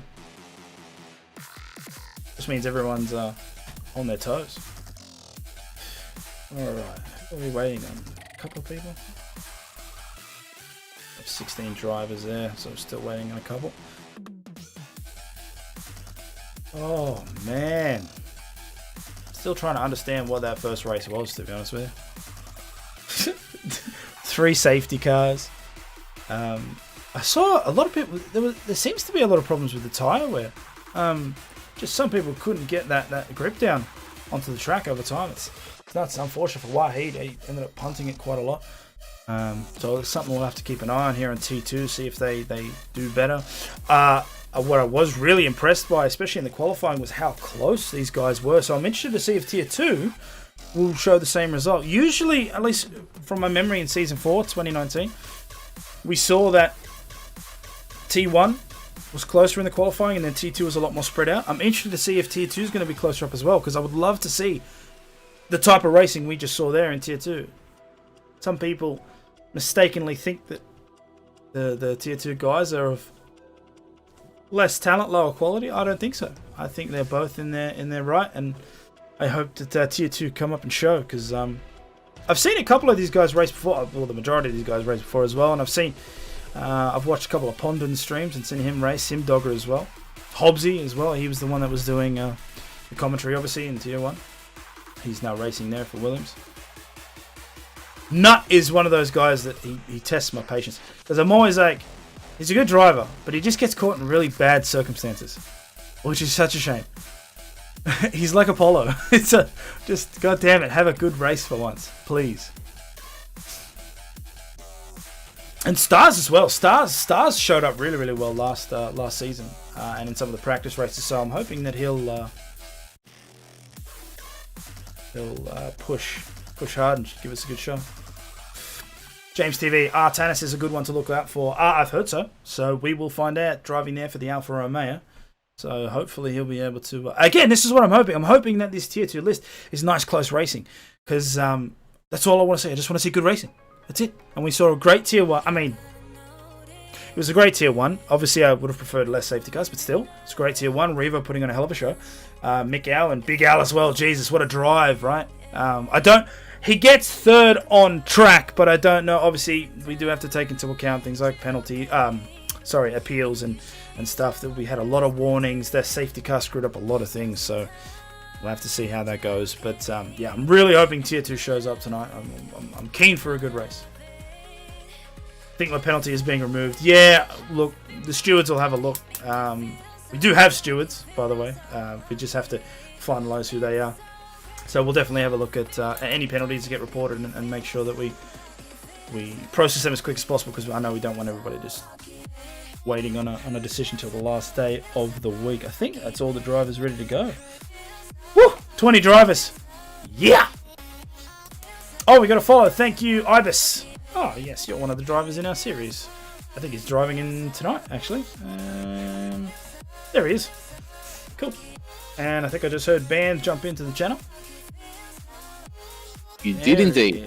Excellent. Welcome. Okay, so there we go. We're about to get things underway in this. Let us pause this and let us switch over to our main screen. Okay, so qualification session for Tier 2 is now underway. 18 minutes on that clock as it counts down. And our drivers will have that a lot of time to try and set their fastest lap and then hopefully get on pole.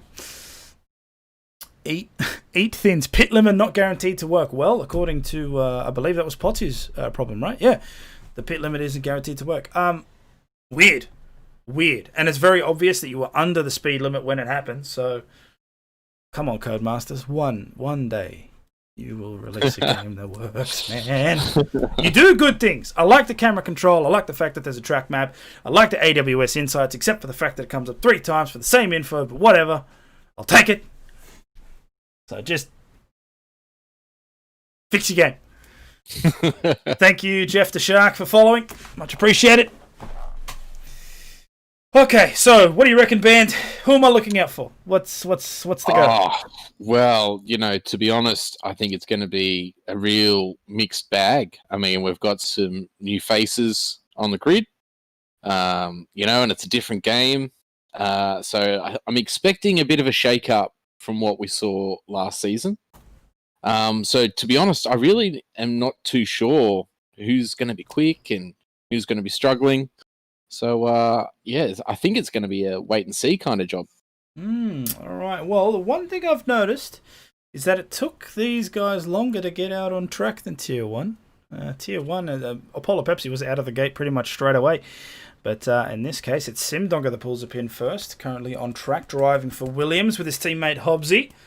Like I said in the briefing, Simdogger, quite a talented driver. We've seen him before in some of our practice races, and I think he filled in a couple of races last season as well.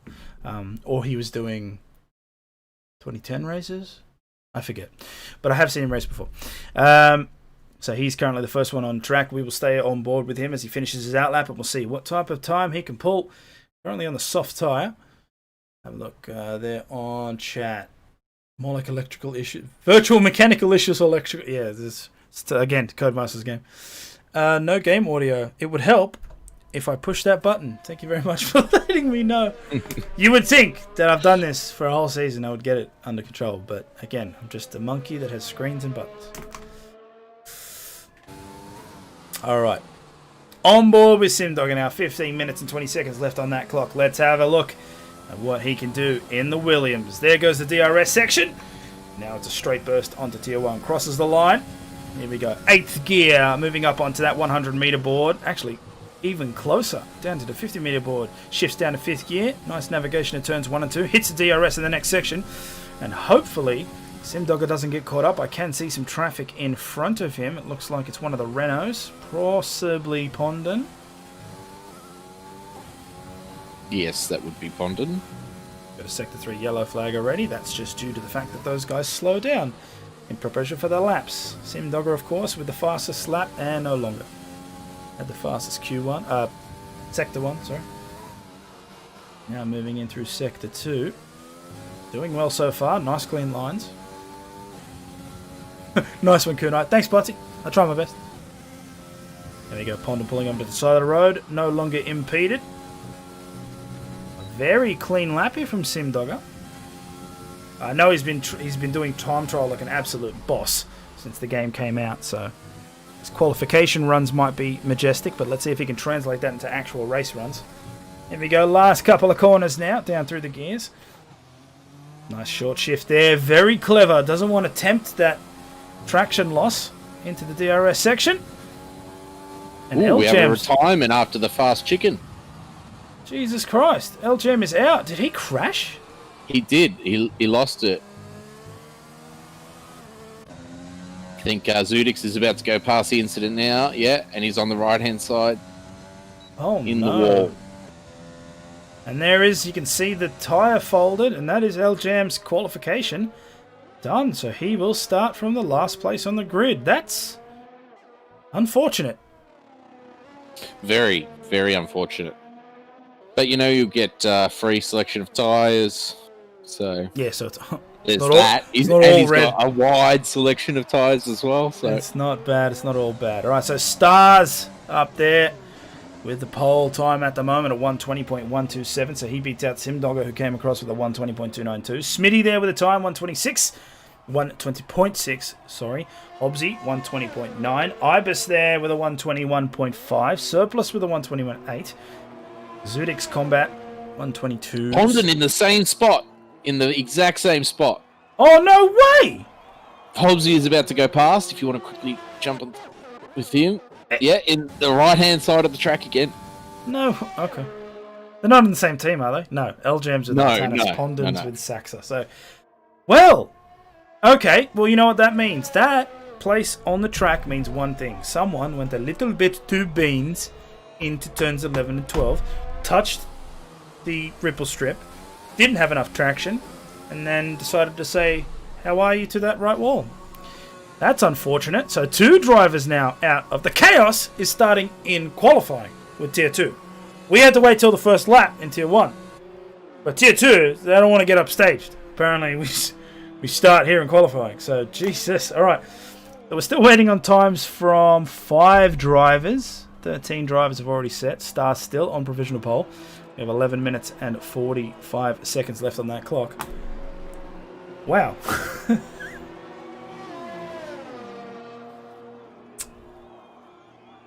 I would not expect two people to be out in qualifying already. No. And in the same spot, too. Well, I mean, it is a corner that is very easy to lose it on. I Yes, mean, it's not that is uncommon true, yes. for cars to crash there. So, yeah, Yes, I'm that not is- surprised, but, you know, unfortunately, they haven't even put in a banker lap. So, you know, lessons learned. That is true. I did mention that in the Tier 1 broadcast as well, that you do have to be careful with turns 11 and 12 because they will bite you. But Skins is just starting a lap, by the way. Sorry to interrupt. that's all right. Skins. Oh yeah. Let's jump on with him actually in the McLaren. Yet to start one. Newell as well on his outlap and Nut. Oh, Skins might get caught up here in traffic. Hopefully CK80 doesn't impede. Move out of the way. Move out of the way! Oh! What is going on? The stewards are going to have to look at that for sure. That's not okay. That is not okay. Let's have a look at that on the replay real quick. So, here's Skins attempting his lap. Now, CK80, oh, maybe he wasn't aware. Maybe he didn't hear the warnings. Maybe Skins didn't call out it was on a lap. Possibly. But that's completely been that lap. Oh, God, Silverstone all over again. Actually, this is going to sound weird, but what time is that race on tonight? 10 past 11 Melbourne time. Oh. So this will be finished before. Good, we won't miss it. No, we won't. We won't miss it. We make sure of that before we go ahead with the race weekend. That is true. Yeah, did some aerobatics after the fast chicken. Oh god, I missed half this chat. Let's see. Revo 1 and Tier 1. It was a good race. Da-da-da. How was Matzoid's wing? It was good, yes. Did Apollo bin it? That's an understatement. Apollo went above and beyond. And I wish that I had the replay saved, but I don't. But you can go back onto our archive, see our Tier 1 broadcast, and you will see it. That was amazing. I shifted to his camera angle, and he was halfway in the air upside down. I was like, what the hell?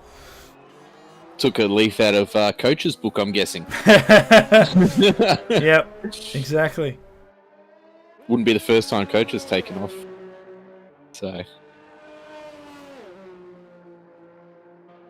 Alright, so 8 minutes 53 on the clock. A bunch of people out on track. Currently on with Surplus as he carries this prancing horse around the final sector. We'll stay on board with him for his flying lap. Keep an eye on the updated timing towers. So he did a Weber. Weber's was more graceful, to be honest with you. Weber flipping upside down was which super. one? Which one? Yeah, true. The one well, yeah, that's true. Alright, so Surplus starting his flying lap. Let's have a look. How well can the Ferrari do? Oh, it can't be worse than what the actual Ferrari are doing. Jesus. Did you ever think... I know I'm getting off topic here again, I apologise. But did you ever think that the Ferrari team would be bested by... Renault? or McLaren, for that matter? Well, I think at the moment McLaren's better than Renault. But no, I didn't. Tell that to Danny Rick! I mean, I always knew that Daniel was going to go to McLaren. I never said he was going to go to Ferrari. So he made a good move there. I mean, if you're Carlos Sainz, you must be upset. I mean, with the budget that Ferrari have, I mean, it's easy for it should be, in theory, easier for them to turn it around. But, they've been saying that for, some while now. One of their higher-ups did say that they would not be competitive in 2021 and would have to wait for the regulation changes to see the Ferrari of old. What I do find funny, as Stars just sets the newest fastest lap at 120.0, as Surplus comes around that corner, this is actually looking like a pretty decent time. What are we going to do? 121s? No, 120.8. Surplus shoots himself up there into 5th place. Nice job. Very nice lap there from Surplus. So, Benotto is a numbskull. Oh, geez, he's got feelings. He's a person. But you're not wrong. Yeah, so the other thing, too, is what's hilarious is, did you ever think... If you think about it, Ferrari its highs and lows are because of Germans. Now, that's a crap thing to say about Vettel because, to be fair, it's not fair on him because obviously Ferrari don't have a great car. However, Leclerc is making that car work, kind of. Kind of. Vettel is not. And Well, I mean, look at Williams. I mean, yeah, you know, true. Russell is getting something out of the car. He's 26-0 for qualifying, which I mean isn't fair because he had, you know. But you know, that kind of puts it into perspective with what Charles did. But anyway, Yeah. CK and I think you're on board with Zudix at the moment. Yep, on board with Zudix, starting his flying lap. Currently sitting 13th with a 122.9. His teammate just ahead of him with a 122.7. We'll see if Zudix can improve as he makes his way through Sector 1. Interesting, he stays in third throughout that corner and shifts after. A couple of the other drivers shift before. Because these cars, you can play a lot more with that right pedal, but those lower gears carry so much torque that if you're not careful, they'll spin you into the wall, as two of our drivers have figured out. So Zudix now moving through Sector 2. As he now approaches that deadly chicane. So the only drivers not to set a lap are Nut and Skins. Now Skins, of course, has a good reason. He was impeded. So hopefully he will be out of traffic this time around. Into the DRS CK's section. gone off at the final corner. There it is. You can see that pink dot stopped on the side of the track map. So it'll be up to his teammate to see if he can improve. Let's have a look. 122.9 is the time to beat for him. Makes his way into that last corner, or last section rather. Oh jeez, early on the power, but he's kept it. Into the DRS. It's looking pretty good. It'll probably be in the 121s. Oh, just in the 122s. And he moves up from 15th to 12th. So not a crazy improvement, but an improvement nonetheless. Simdogger currently on a lap. Currently sitting second. Let's have a look here. Oh, and his gearbox is broken. So we will not jump on board. Because I care about the ear health of our viewers. Smitty just starting a lap.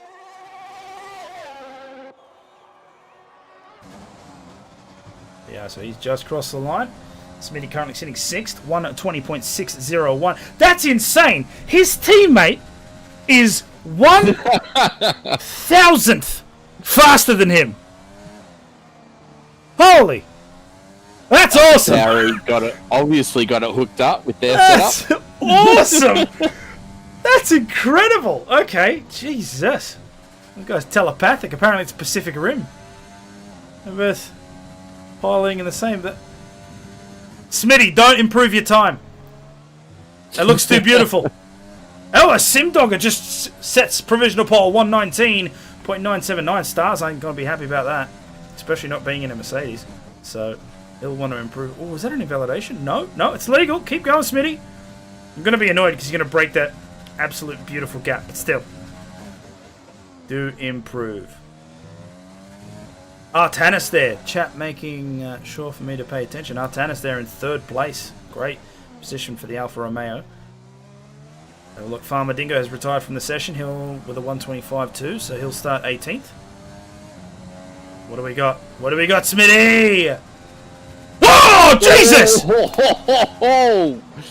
Okay, I was not expecting that. That's all AlphaTauri with a 119.917. Currently sitting provisional pole. See, this is what I want. This is what you can't get from Tier 1, because Revo's too good. But in Tier 2, these guys fight. So Smitty now on provisional pole. Simdogger still has a chance to go around. We've got 2 minutes and 22, but he won't be able to do it in the pit. He won't be able to do it in the pit. So Star still has a chance to come out, but he's got to do it quickly. Tannis and Hobbsy both on outlaps. Will jump on board with the namesake in the Alfa Romeo, currently sitting 4th. Just over 1/10 separating the top 3. It's nuts, right? Look at that.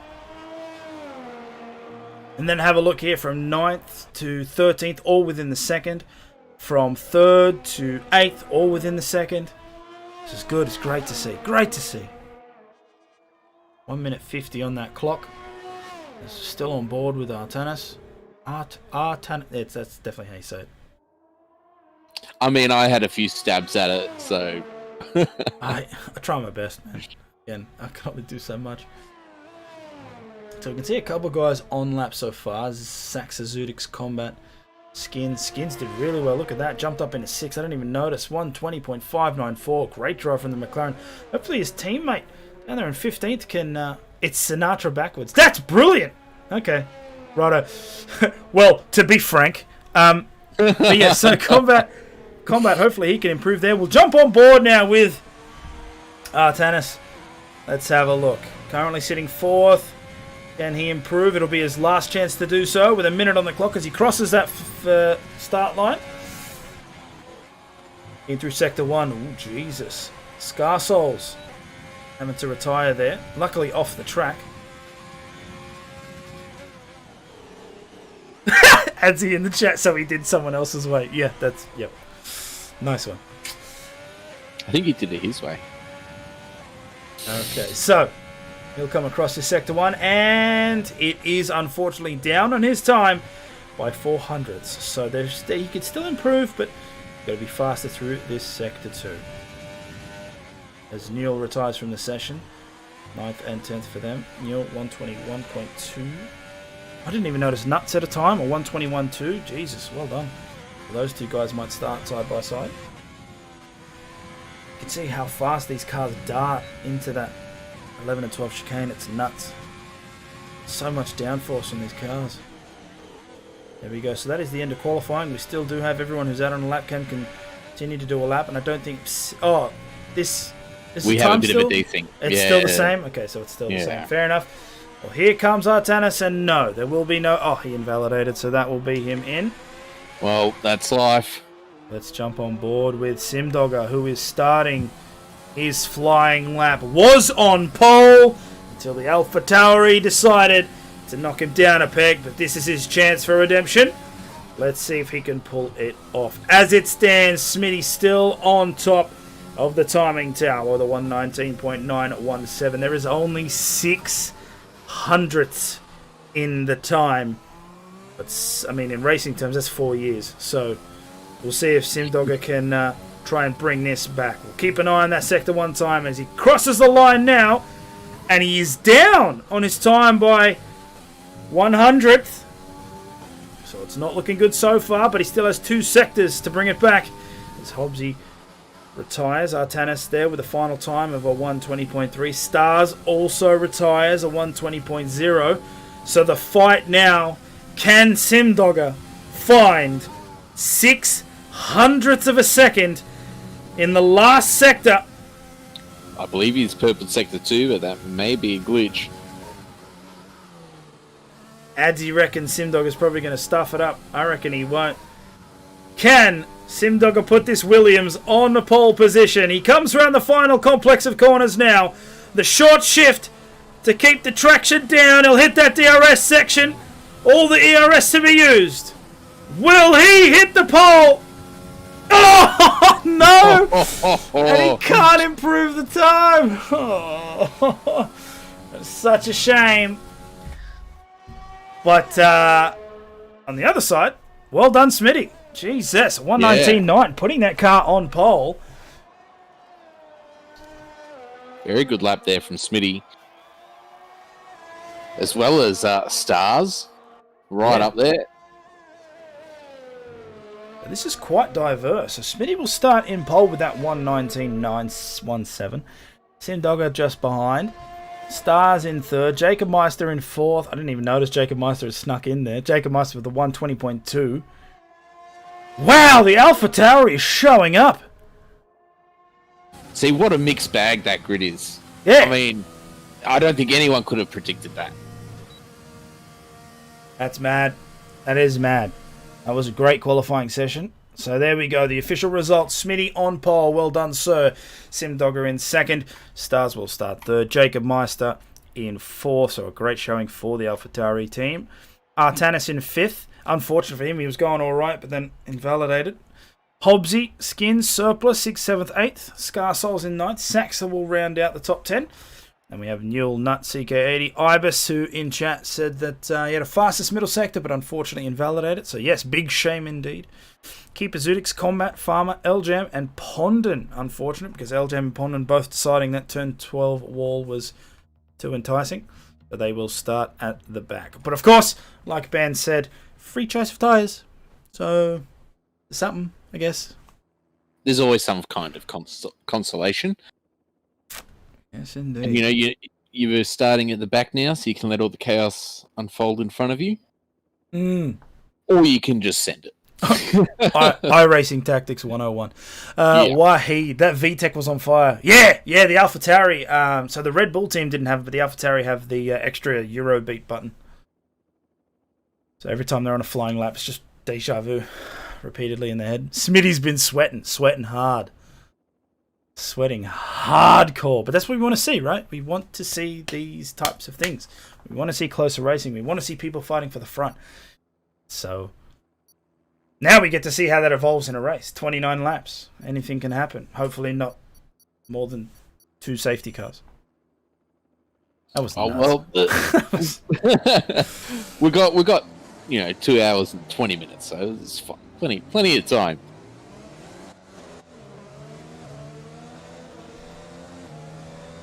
Alright, let's have a look here. So Smitty, it's a formation lap. Slow down. So we've got Newell starting on the hards, as well as Combat and Pondon. Zudix has already been disqualified from the session. Then starting on the mediums, we've got Nut, Ibis, and that's it. Everyone else is starting on the softs, so Zudix is going to have an interesting time trying to get off the line, being DSQ'd from the formation lap right away. His tyres are going to be freezing. Yeah. I don't know what happened there. Maybe collided in real quick with someone. Someone didn't take off the line. Not sure, but he's the only one in there. Maybe because he didn't hit anyone for sure. Because if you hit someone, you and the person you hit get put on the grid. So that didn't happen. Thank you for the follow, Rain 6. That's what I'm going to say. If it's wrong, I apologize. So coming through Sector 2 now. Start of Sector 3. Smitty leading this race, or leading this pack, I should say. The race hasn't started yet. I'm keen! I'm keen. I'm so glad the season started. Everyone's wanted the season to start, but this game has been broken. Now it's in a semi-playable state. We can finally get this started. Tier 1 was amazing. Now we get to watch our Tier 2 guys go at it. And I'm hoping we get the same, if not better. Yes, exactly. Seb, zoom. Brought to you by your local Mazda dealership. Did someone crash out already? Technically, but no. They just didn't qualify for the. They didn't make the formation lap because they were a bad boy. On the formation. That's it. Yeah. That's right. They invalidated on the formation lap. All right. Now, AWS Insights has decided that the tyre strategy does not matter for Tier 2, so we don't know what that is. But if I'm assuming it would be the exact same as Tier 1, which means they'll probably go 8 to 11 laps on the soft tyre and then switch out. Or if they start on the hard tyre, they'll go a lot longer and then switch to the soft for a fast finish. However, enough of that. Here come the red lights now. Unfortunately, I can't say 5 red lights because that's not exactly how it goes. The lights will turn off. And we've just got to wait until the game catches up. There we go. Oh, that's a bad start for Smitty. And Simdog is going to take advantage. Stars as well. You can see, God, there's almost 5 wide coming into that first corner. Oh, and there's contact already. And McLaren's out. They've gone into the Alpha. Lots of cars have damage there. Hobbsy's gone round. Sachs has gone round. Multiple cars have got damaged front wings. And we have a virtual safety car. I mean, I saw at least... I think Newell's got front wing damage. I think he's missing an end plate. Yes, he is. Let's have a look. We'll quickly switch to the replay. I don't know if I caught anything there. You can see a couple of cars in the chaos. No, it was too slow on that replay button. I apologise. But there was some chaos happening, and a VSC was called. So it's not as close grid as a safety car, but technically, because it's lap 1, it might as well be. Old Frankie boy, old Blue Eyes, he's got some front wing damage as well. I'm just trying to go through because I saw lots and lots of front wings as we are back under racing conditions. I definitely noticed that a McLaren ended up punting into the side of Artanis there, so that would be why he's missing his end plate. And as you can see, the racing has started. And there's the predicted thank you, ADWS. So one stop lap 9 to 11 will be the pit window. And then, of course, for the two stop, lap 11 and then closer to lap 18. We'll probably see that another 2 times throughout the broadcast because AWS loves to tell us that. Here we go. And Artanis will pull into the pits. He will have to get that fixed. So let's switch up. Let's go up to Surplus there. Currently sitting 5th in the Prancing Horse.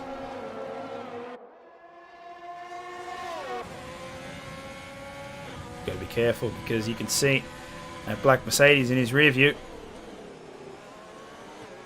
Does everyone have to have assists off? No. We allow you to race with the only assists that aren't enabled in our races are DRS assist, which is new for 2020. The pit assist, the pit limiter assist, and assisted starts. You do have to hold the gear yourself, and you have to let go and manual start. Otherwise, you can have whatever assists other than those as you wish. Also, fuel assist. Yeah, that's right. That's also new, and brake assist. Which, you know, yes, if you're brake going to be racing, you should be running with that anyway, in my opinion. All right, I'm going to switch up just one car. And Saxa. Oh, they've got more carbon fiber. Saxa's lost all of his wing, pretty much. And there is one of the racing points in the wall.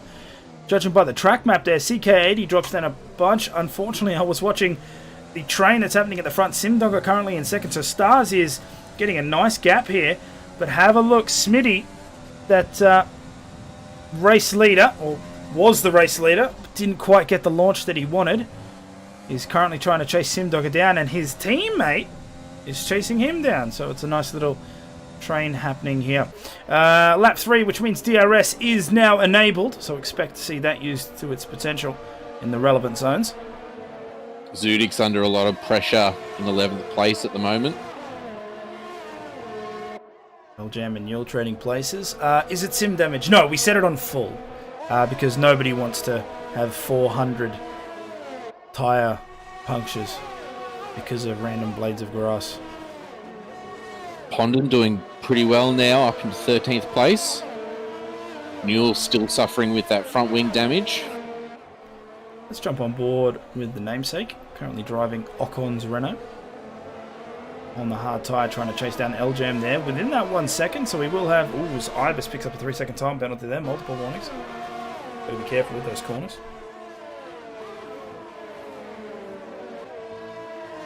Oh, as L-Jam picks up one as well. I have some unfortunate news for any of the Williams fans out there watching. Hobbsy has already pitted, and he's already damaged his front wing. Oh, no. Oh, no. So that's unfortunate there for Hobbsy. Meanwhile, his teammate is still up in second place. Yeah, I was going to say, what a drastic... So, it's very obvious who's Russell and who's Latifi, then. Oh, here we go. Hold on a minute. Zudix getting overtaken by the Alfa Romeo. L-Jam's like, you're going too slow. Get out of the way. Oh, but he crashes! But he's crashed! Okay. So Zudix absolutely brig-brained that. L-Jam gets past and then couldn't quite handle the grass. Loses. Oh, Zudix goes out wide, gets forced out wide. Pondon makes up 2 places because of that. Who says the French surrender?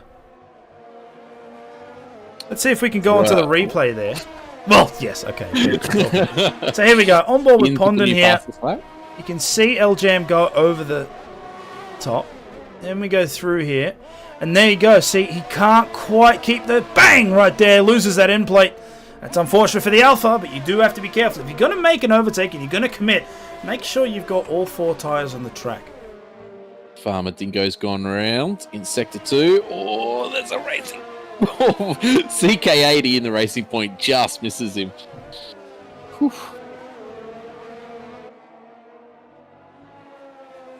Ads in the chat, Hobbsiffy.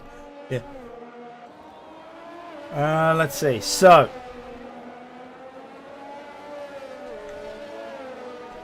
Let's jump up there. 8th place with the nut. As Ibis picks up yet another 3 second. We got to see that firsthand then. This nut is now in the DRS zone, driving for Aston Martin Red Bull Racing this season. Rain 6. How do you have all these spectator options like replay and insights? Well, in F1 2020, insights are built into the game. In terms of replay, it's just a custom setting that I've set up. It's basically just a recording of the stream and play it back. Nothing special, but it does add. It means we can go back and watch some stuff, which is kind of cool, and people love it. So we'll keep doing it. Now Ibis is having some disconnection issues here. You can see he keeps glitching in and out. Hopefully it doesn't keep happening. I don't want to see his race ruined, or others for that matter. Well, Smitty's right on the gearbox of Simdogger at the moment. Now we get to hear the Honda VTEC. I thought Stars would have a bigger lead by now, but he doesn't. It's only 6/10. Simdogger right on his tail, and Smitty's about to do the same. So you can see that overtake button engaged. DRS is on. Now, unfortunately, it's not going to be as much of a speed boost as he'd like, because Simdogger does also qualify for DRS, due to Stars being within that 1 second gap. Thank you for the follow, Mr. Snake. Much appreciated. But we will stay on board with Smitty. Got a nice... Oh, there's a Sector 2 yellow flag. I see a Renault. Oh dear. It looks like Saxa. It is. Skins picks up a 3-second time penalty. This is nuts. Hobbsy in 20th, and he's about to get lapped. Oh, Smitty picks up a 3-second time penalty. Well, if they stayed this close, that is definitely going to come into play. Mm-hmm. Oh, another follow. Thank you, Asmo. Much appreciated. All right, so lap 6 of 29. We're getting these under our belt. Here they come through turns 11 and 12. Back on board with Smitty, who's losing out on this gap now. Simdogger's putting the pace. Simdogger's trying really, really hard to get to catch Stars. Doesn't want him to get away. Now, Stars will have the problem of Hobbsy. No, we have ghosting set, so that's not going to be a problem. You can just drive straight through. Revo in the chat, this is where the softs become like dirt. Yep. Smitty hasn't DNF'd yet. That's a good sign. True. Hasn't received the call from Mattia yet. The surplus makes the position change there. So does Scar Souls as Jacob Meister comes into the pit. So, oh! Hold on a minute. I didn't even realise because I was looking at the timing tower. But Smitty punted off the track there. Let me go back on this replay. We'll see if I caught it. I was too busy looking at the timing tower because of that pit lane. I didn't even notice. Here we go. So he comes down, hits the corner. Yeah, goes out a little bit too wide. Bang. Essentially did the same thing that L-Jam did when he overtook Zudix. Got another little battle going on at the moment between Scar Souls, Ibis, and Nut. Scar Souls just getting past. On ball with Nut now. We'll have a look at this battle here. So decent gaps between these two. Ooh, Ibis taking a lot more speed through the chicane. He might actually have this in the bag. Let's have a look. Not every day you see a Haas attempt to move on a Mercedes. I was almost said McLaren. They hit the side. Oh, but that doesn't work out well. Have a look. And Nut's like, excuse me, thank you. While I Verstappen my way through the field. So Ibis tried for a move. Scarsouls ended up moving a bit too far inside. There was contact. Ibis's front end gets shot off to the right. And during all of that, the Red Bull just thinks this is my time to shine. And Nut now in fourth. Smitty and Scarsouls both come into the pits. Tannis there with a 3-second time penalty. Oh, Ibis gets pinged as well. Oh my god! Get on track! Wow, what a save! What a save! Jesus! Let's get the replay. Ibis trying for Red Panda's drifting award. Here we go. So Ibis, there's the first turn. And the same thing, he just did. Look at this! Woo! Well done, sir. That could have gone so much worse. The gap down at the front now, 2/10. Have a look at this. On board with Simdogger, who has the DRS, and the overtake button is on. He cancels it early, though. Has 84% of ERS in the bag. Stars with only 60, so Simdogger will have the advantage moving forward. And I'm guessing they're going to pit this lap, so Sim was trying to get that early call. Sim decides to stay out. So Stars, Simdogger's trying to do the overcut. Let's see if it works for him. To the car in front. Sorry about that. We'll see if that's... we'll see if it pays off. So Simdogger thinks he'll be able to put enough distance between himself and Stars, come in for the pits, and stay in the lead. We'll keep an eye on that. While this all develops, let's jump back down to Keeper here, who goes into the pits. There's Smitty now in 9th, following his teammate there. And there it is, F1 Insights, powered by AWS, letting us know that the pit window is now open for the medium strategy, 9 to 11.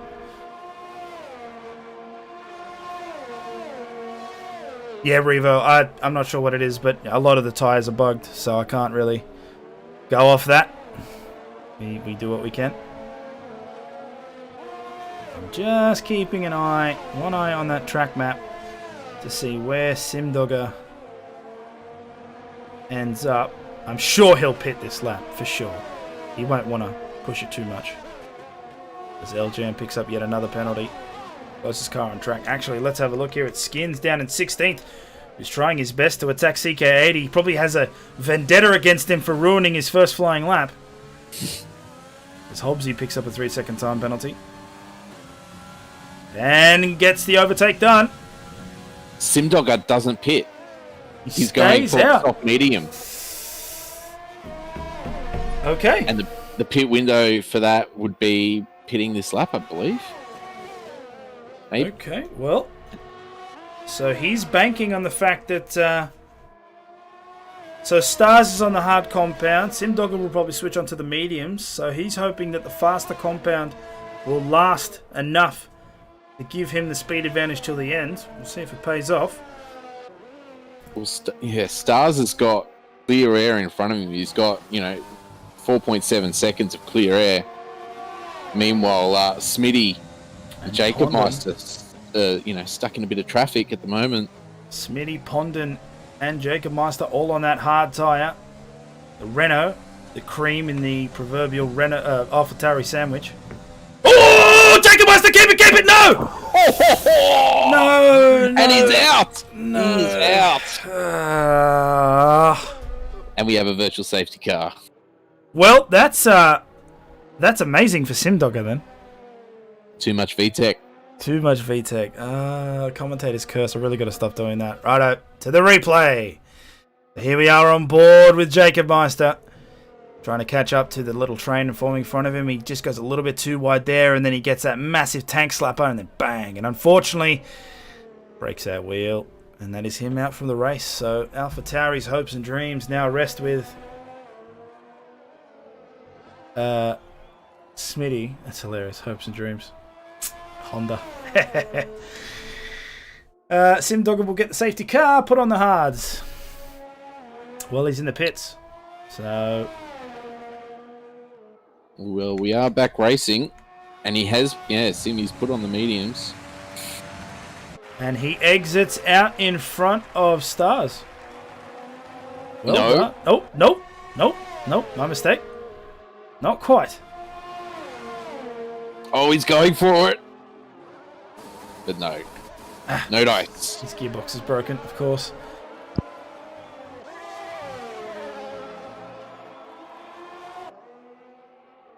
Here we are, Stars in third on the hard compound, Simdogger on the fresh mediums. Obviously, speed-wise, Simdogger will have the advantage, but will those mediums last to the end of the race?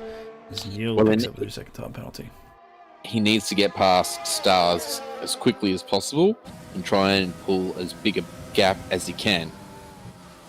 Because every lap that he's stuck behind is a lap that, he can't be creating that gap and runs a risk. Oh, he's gone for the move up the inside now. Oh, he tries to go up on the inside. They are side by side. Star still in front. We can see here with the camera control just how close. But considering that gap, I can only imagine Simdogger's going to fly past him here on the straight.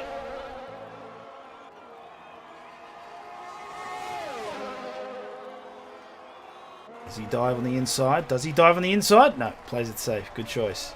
I think he's waiting until this next straight. Turn 2 has not been favourable for a lot of people, so...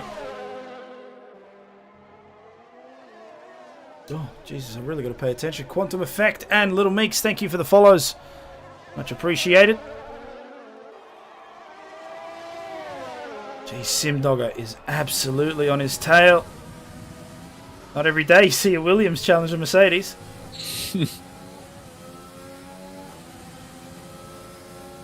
There he is. He's looking on that outside, even on the inside. No. Plays it safe. Oh, my God. I thought he was going to clip him then.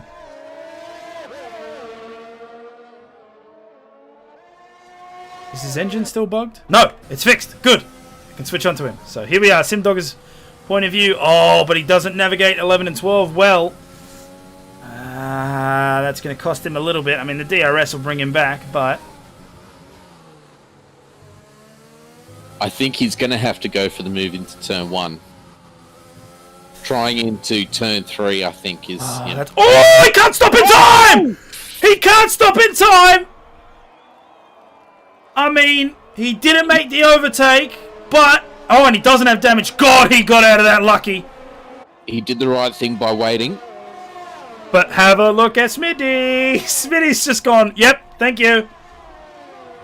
He's come up now. So, that was a spin. And Simdogger's done the right thing, like you said. Waited. But Smitty's like, not my incident, not my problem.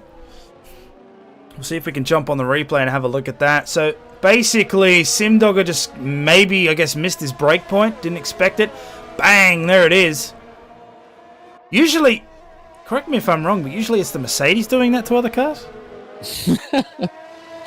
Which colour Mercedes? Yep, that's it.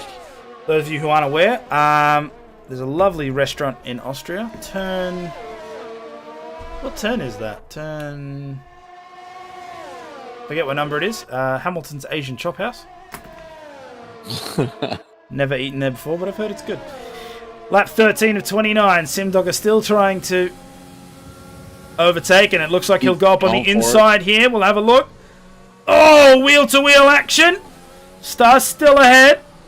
Oh, and Simdogger holding in that line. That's really, really good. It forces Stars to make a choice. Here they go all the way. And Simdogger will make it. And he'll have DRS. Oh, Stars, get back on the track. That's going to leave him vulnerable to Smitty. Who's making the move now up into the inside of turn 1. Smitty, remember, grass is bad. There we go. So he keeps it. Stars loses 2 positions for that. So really well done by Simdogger and the Williams to take that. Gets into first place. Smitty makes a position as well. So Stars regain the composure. Understand the pedigree you have under that right foot and make sure to use it.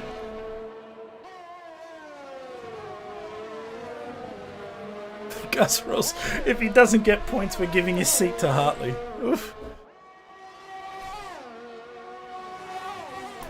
Alright, just going to switch to the middle.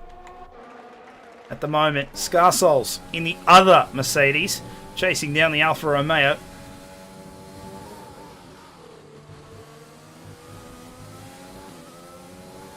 I think Scarsols just got overtaken. He did.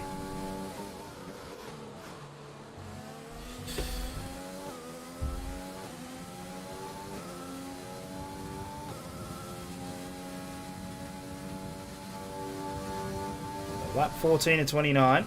And yeah, that gap has definitely extended. Artanis is well away now. Oh, but he hits the wall! Man, what? I'm really... Number 3 for this weekend. I'm really bad luck, man. And a virtual safety car. I would also just like to point out that Pondon is, well, what my data is telling me is on fresh softs, but I mean fresh hards, but I don't think that's right. But currently in 4th place. Yeah, well, he's done really, really well. Avoided some incidents there. We'll just jump onto the replay. Let's have a look again. It's turn 12. Once more, Scar Souls. There we go. Hits that. And whoop. Bang. And there goes a wheel. Jesus. CK80 being given a drive-through penalty for speeding under the VSC. Oh, no. Ah, man. That chicane is taking absolutely no prisoners this weekend. Absolutely no prisoners. Well, the VSC's gone. Racing has resumed. Simdog is still on the lead. 2.4 seconds to Smitty. Nice, comfortable gap. And then Stars close behind. And then a 4-second gap to Pondon there in 4th. Let's have a look here. Down in 14th where Skins is trying to get past that red Ferrari. He's on the fresher compound. Well, I can't imagine it's going to take him to... Oh, Jesus, don't ride the chassis trips like that.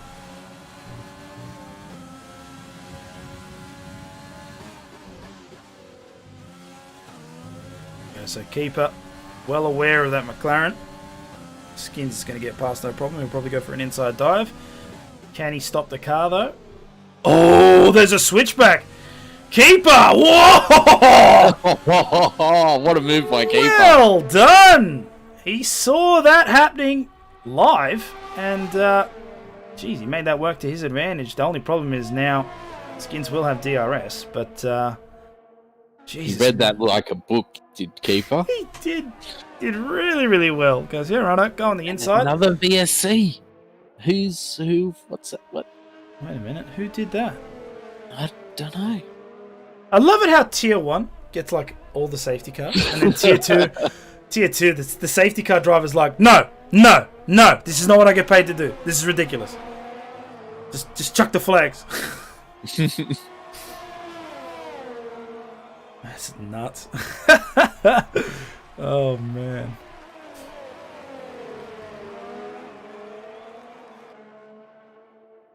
Great camera work. Thank you, sir. I do try, and 2020 with, of course, those new camera angles. It's brilliant. You can see those types of switchbacks really, really well.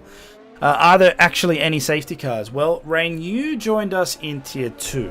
If you like, you can watch our Tier 1 highlight. You'll see 3 of them. For good reason, because one of the... Oh, Smitty! No! Drive-through! No! That is gonna hurt. That's bad. Stars is, well, counting his lucky self. Skins decided to try the same move, then had Vietnam flashbacks to Keeper. Decided to stay behind, try it somewhere else. Scar Souls has left the session. That's right, he did crash earlier on. Oh, what's going on here with Skins? Oh, Keeper! And there we go. Well, he kept it, but lost the place. That's it. Skins is like, oh, thank God. I could just get past easy. Potty in the chat. Pondon could be on for a podium here. You're not wrong. You're not wrong. If Pondon can close up this gap, Smitty, that drive-through penalty is going to cost him a bit. So, yeah. Was that our third VSC? Yes. So there is still a chance for a full safety car. Yes. There's a maximum of 4 safety cars of any type. Oh, as Zunix comes out of the pits. Just in front of Keeper. That's a blessing for Skins. He might be able to get a gap here. Let's jump on a couple of positions. Ibis in the Haas, chasing down Nut in that Red Bull. Closest car on track. We'll have to keep an eye out on Stars as well. We want to see what happens there with Smitty. So CK80 and Smitty both getting drive-through penalties. Here we go. Ibis closing that gap. Nut realizes how close he is. Oh, but he really got a bad exit out of that last turn. Have a look. The Red Bull's like, see you, mate. Even with DRS. Saving that overtake, though. Oh, but Nut had a really bad entry into turn 1 and the gap resets.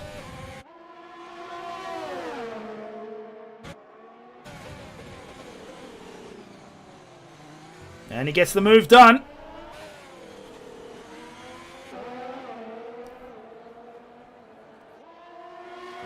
Lights in the chat. Watch there be a safety car straight before Smitty enters the pits. I would pay money for that, I'll be honest. Now, no commentator's curse, all right? Yeah, that's true. I really got to stop that, eh? So Ibis makes the move up into 6th place. Stars closing in that gap, 7/10 now. He's well under the 1 second. Oh, Ibis had a really bad turn into the chicane. Gets a 3-second time penalty for his trouble.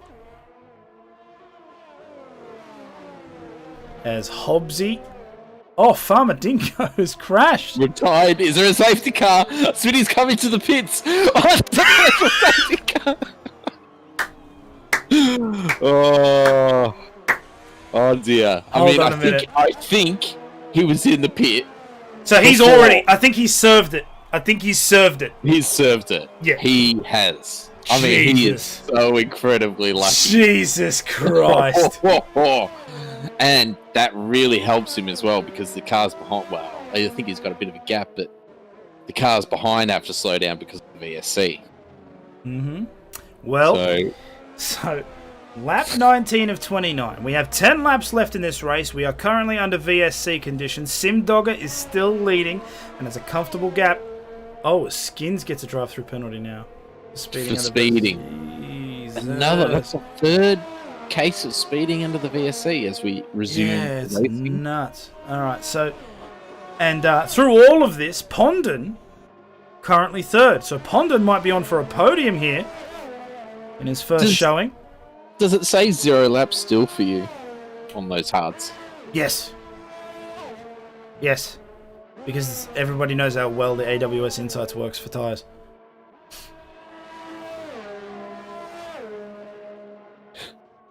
It's just ridiculous. I'm just looking at the race director and it just says that Pondon's been on the hard since the start of the race.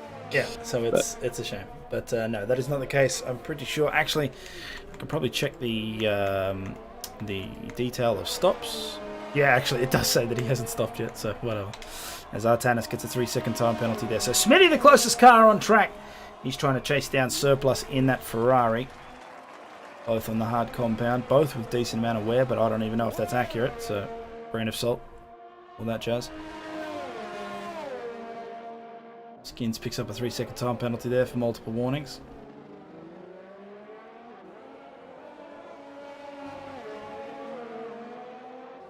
So Pondon is yet to pit.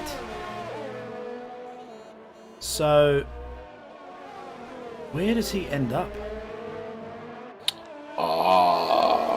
He'd come out in front of Combat, I would think. Maybe. Okay, well, we'll have to keep an eye on that as Ibis and Skins both come into the bits. Now, Skins will have to serve that drive-through. Surplus is about to get right on the gear. Oh, you're on board with him? Mm-hmm. Watching very, very closely. Let's have a look. So Surplus doing his best to stay out there, but the DRS is going to be way too powerful. Same as the overtake. Goodbye, Ferrari. Honda strikes again.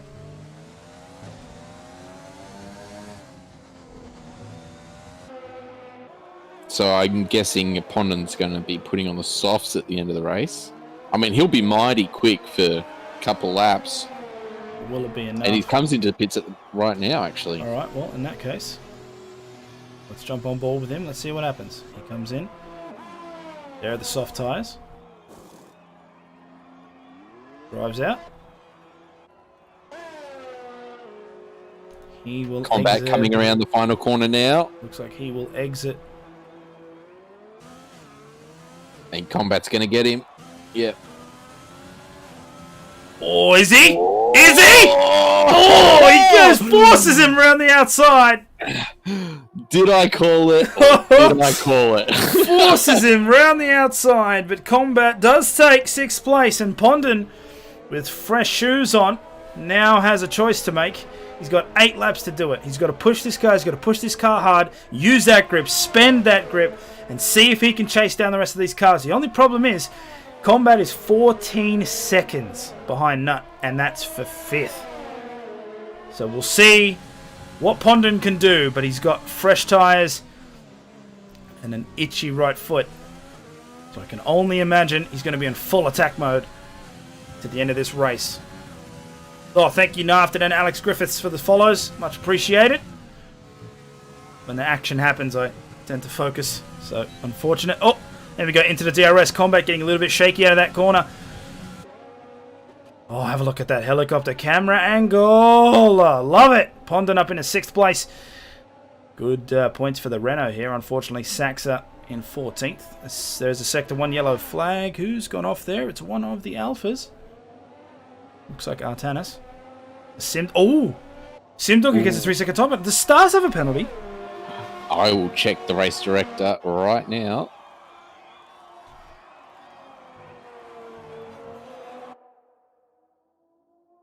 Stars has a 3-second time penalty. Okay, so it's about going to be balanced. Going to be pretty balanced. Lap 22 of 29. 7 laps left. All the gaps have exploded out now. Artanis, the only one underneath that 1-second barrier. But Pondon Nut also has a 3-second time penalty. But Pondon, with those fresh softs, you can see how fast he's travelling. Just have a look at that timing tower. That time is eating away. It's eating away rapidly. So... Simdog has got 6 seconds worth of penalty. Does he really? He does. Ooh. Okay, well, let's just throw a spanner in the works. The Stars might still be for a win here if he can keep close enough. Just going to drop a couple of cars back. Pondon is on a blitzing lap, but so is Artanis. Will overtake here on the McLaren. Ooh, gets forced out. Gives him a little bit of a bump. Trying to get my words out there. Didn't quite work. He goes to DRS, the Alfa Romeo. As Pondon sets a fastest lap to a surprise to no one. 123.8. So I believe Simdogger and possibly Smitty are on 2 warnings for the next penalty. And Nut has a penalty as well as Combat. So all those will definitely come into play as Nut adds another 3 seconds. Pondon already down to that 11-second gap. He is trying to absolutely push that car to its limits, and rightfully so. He wants to try and get as many points as possible this race. Thank you for the follow visions. Much appreciated. So Combat now the closest car on track, but it's not going to be for long because Artanis is booking that Alfa Romeo.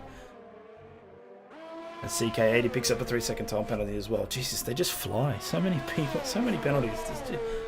The race stewards are like Oprah.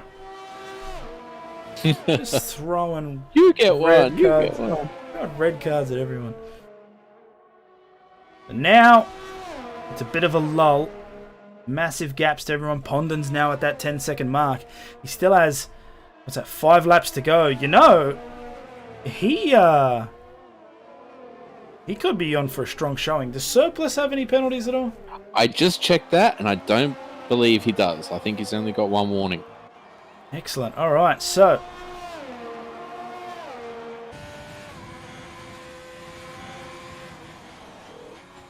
Tannis comes there. Surplus is looking good for a podium. Yeah, but he just picked up a 3-second time penalty.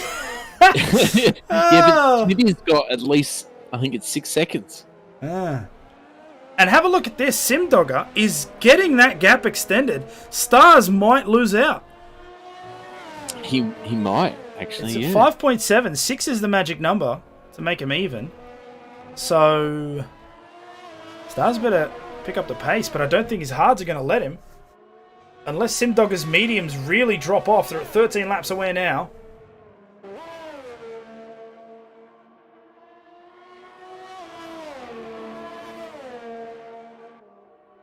Ooh, there's some battles happening at the back. Skins on Zudix. Zudix on keeper.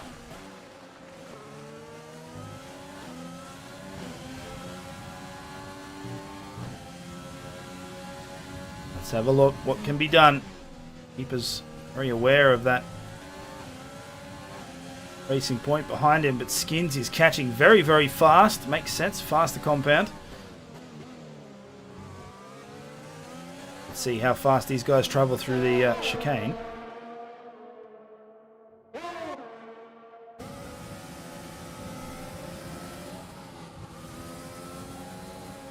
As Keeper picks up a 3-second time penalty, and look at Skins here. They both got DRS, but he's definitely going to get him. Oh, he's squeezing him out. The McLaren's like, this is mine. Please get out of the way. I don't think Skins likes pink cars very much anymore. So Skins takes one down. Now he's looking to try and get Keeper.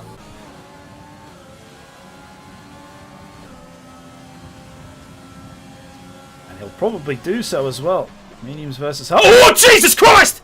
Oh, he's at the back of him. Keeper's still in the race. Keeper is still in the race. There isn't a retirement, but there is definitely wing damage there. Skins just could not pull that car up in time. Let's jump on top of the replay. We'll have a look at that again. So we're on board with Zudix, switching to Skins now. So he tries to go and follow him as close as possible, but you got to remember, when you're using overtake, that's a lot of power going to those wheels. And you have to stop the car, and he couldn't do it in time, and they both spin, and Zudix is laughing now. Makes 2 positions for free. And Skins pulling off the track there. I would take a guess as to say that's going to be a retirement.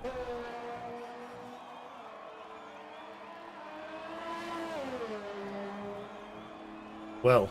Oh, Skins. I mean, if he wasn't going to retire, he's got a 10-second time penalty now, so that's rough. That's unfortunate. He was on for such a good showing, but just couldn't get that car pulled up. That's what I'm talking about. These overtake gives you so much power, combined with DRS. You have to remember, wherever you think your brake marker is, it gets altered the faster you go. And if you're not paying attention, man. Lap 26 and 29. 3 laps to go. Not trying to chase down. Yep. Pondon's closed Nup down to 7.5 seconds. Meanwhile, the gap out front is still hovering around that 5.5 second mark.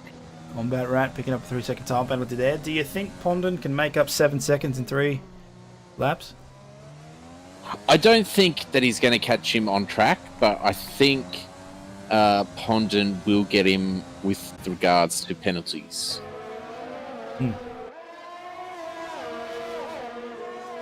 Which is all you need to do. Pretty much. So on board with Saxa, his teammate, who is trying to chase down Zudix. Saxa on those fresh tyre. Well, I say fresh, 5 laps away, but anyway, might as well be fresh. Now, Hobbsy not far behind. So Zudix got 2 places for free, but he's not going to be able to do anything about this Renault. Just going to skate past. Ooh, dancing close. Oh, Zudix! Zudix was much faster out of there. A little bit of a tap on the back, but either way. And I do have to point out, is that Simdogger behind them? It is. I believe so, yes. So Simdogger is now lapping people, and the gap between himself and Stars is 6.6 seconds. So at this rate, Simdogger will take the win here at Albert Park. We've still And got... Smitty, well, hey, don't be saying that yet. Yeah, sorry. That is true. That is true. Sorry. And it's the Williams. I'll take it back. And Smitty got another 3-second time penalty. So I think that has thrown away any chance he had at a podium. And that's going to mean surplus, potentially up into 3rd. We'll have to keep an eye on that closely. CK80 apparently going to the same driving school as Lotus, with yet another 3-second time penalty. It does sound like I'm crapping all over them. I do love those guys. It's just, if they're giving me the ammo, I'm going to use it. So Pondon pushing and pushing and pushing to try and get this gap as low as possible, but we won't know where he ends up until the end of the race. Yeah, I don't think he's closing that gap anymore. I think the softs have dropped off, and he's just trying to manage that gap and stay as close as he can to Nut now. It's floating around that 7-second mark, so we will have to keep an eye on that. See them come around. So lap 29 is about to start. We will stay on board with the race leader, Simdogger 44. in the Williams, doing a crazy amount of practice in the lead up to this. Oh, Stars picks up a 3-second time penalty. That's it. He's gone. Sim Dogger has this in the bag. Stars managed to bring that down under the 6-second mark and then got a 3-second penalty. That's it. As long as Sim Dogger doesn't get another one, he will have this in hand. The Sim Dogger, massive amounts of practice in the lead up to this season. Really keen to get it started. And it looks like all that hard work paid off.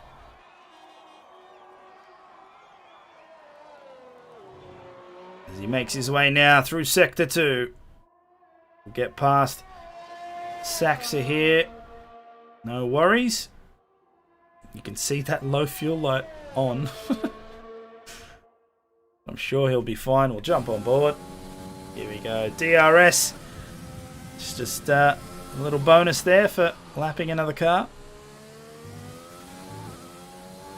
As they come around those final couple of corners. Sim Dogger 44 driving for Williams.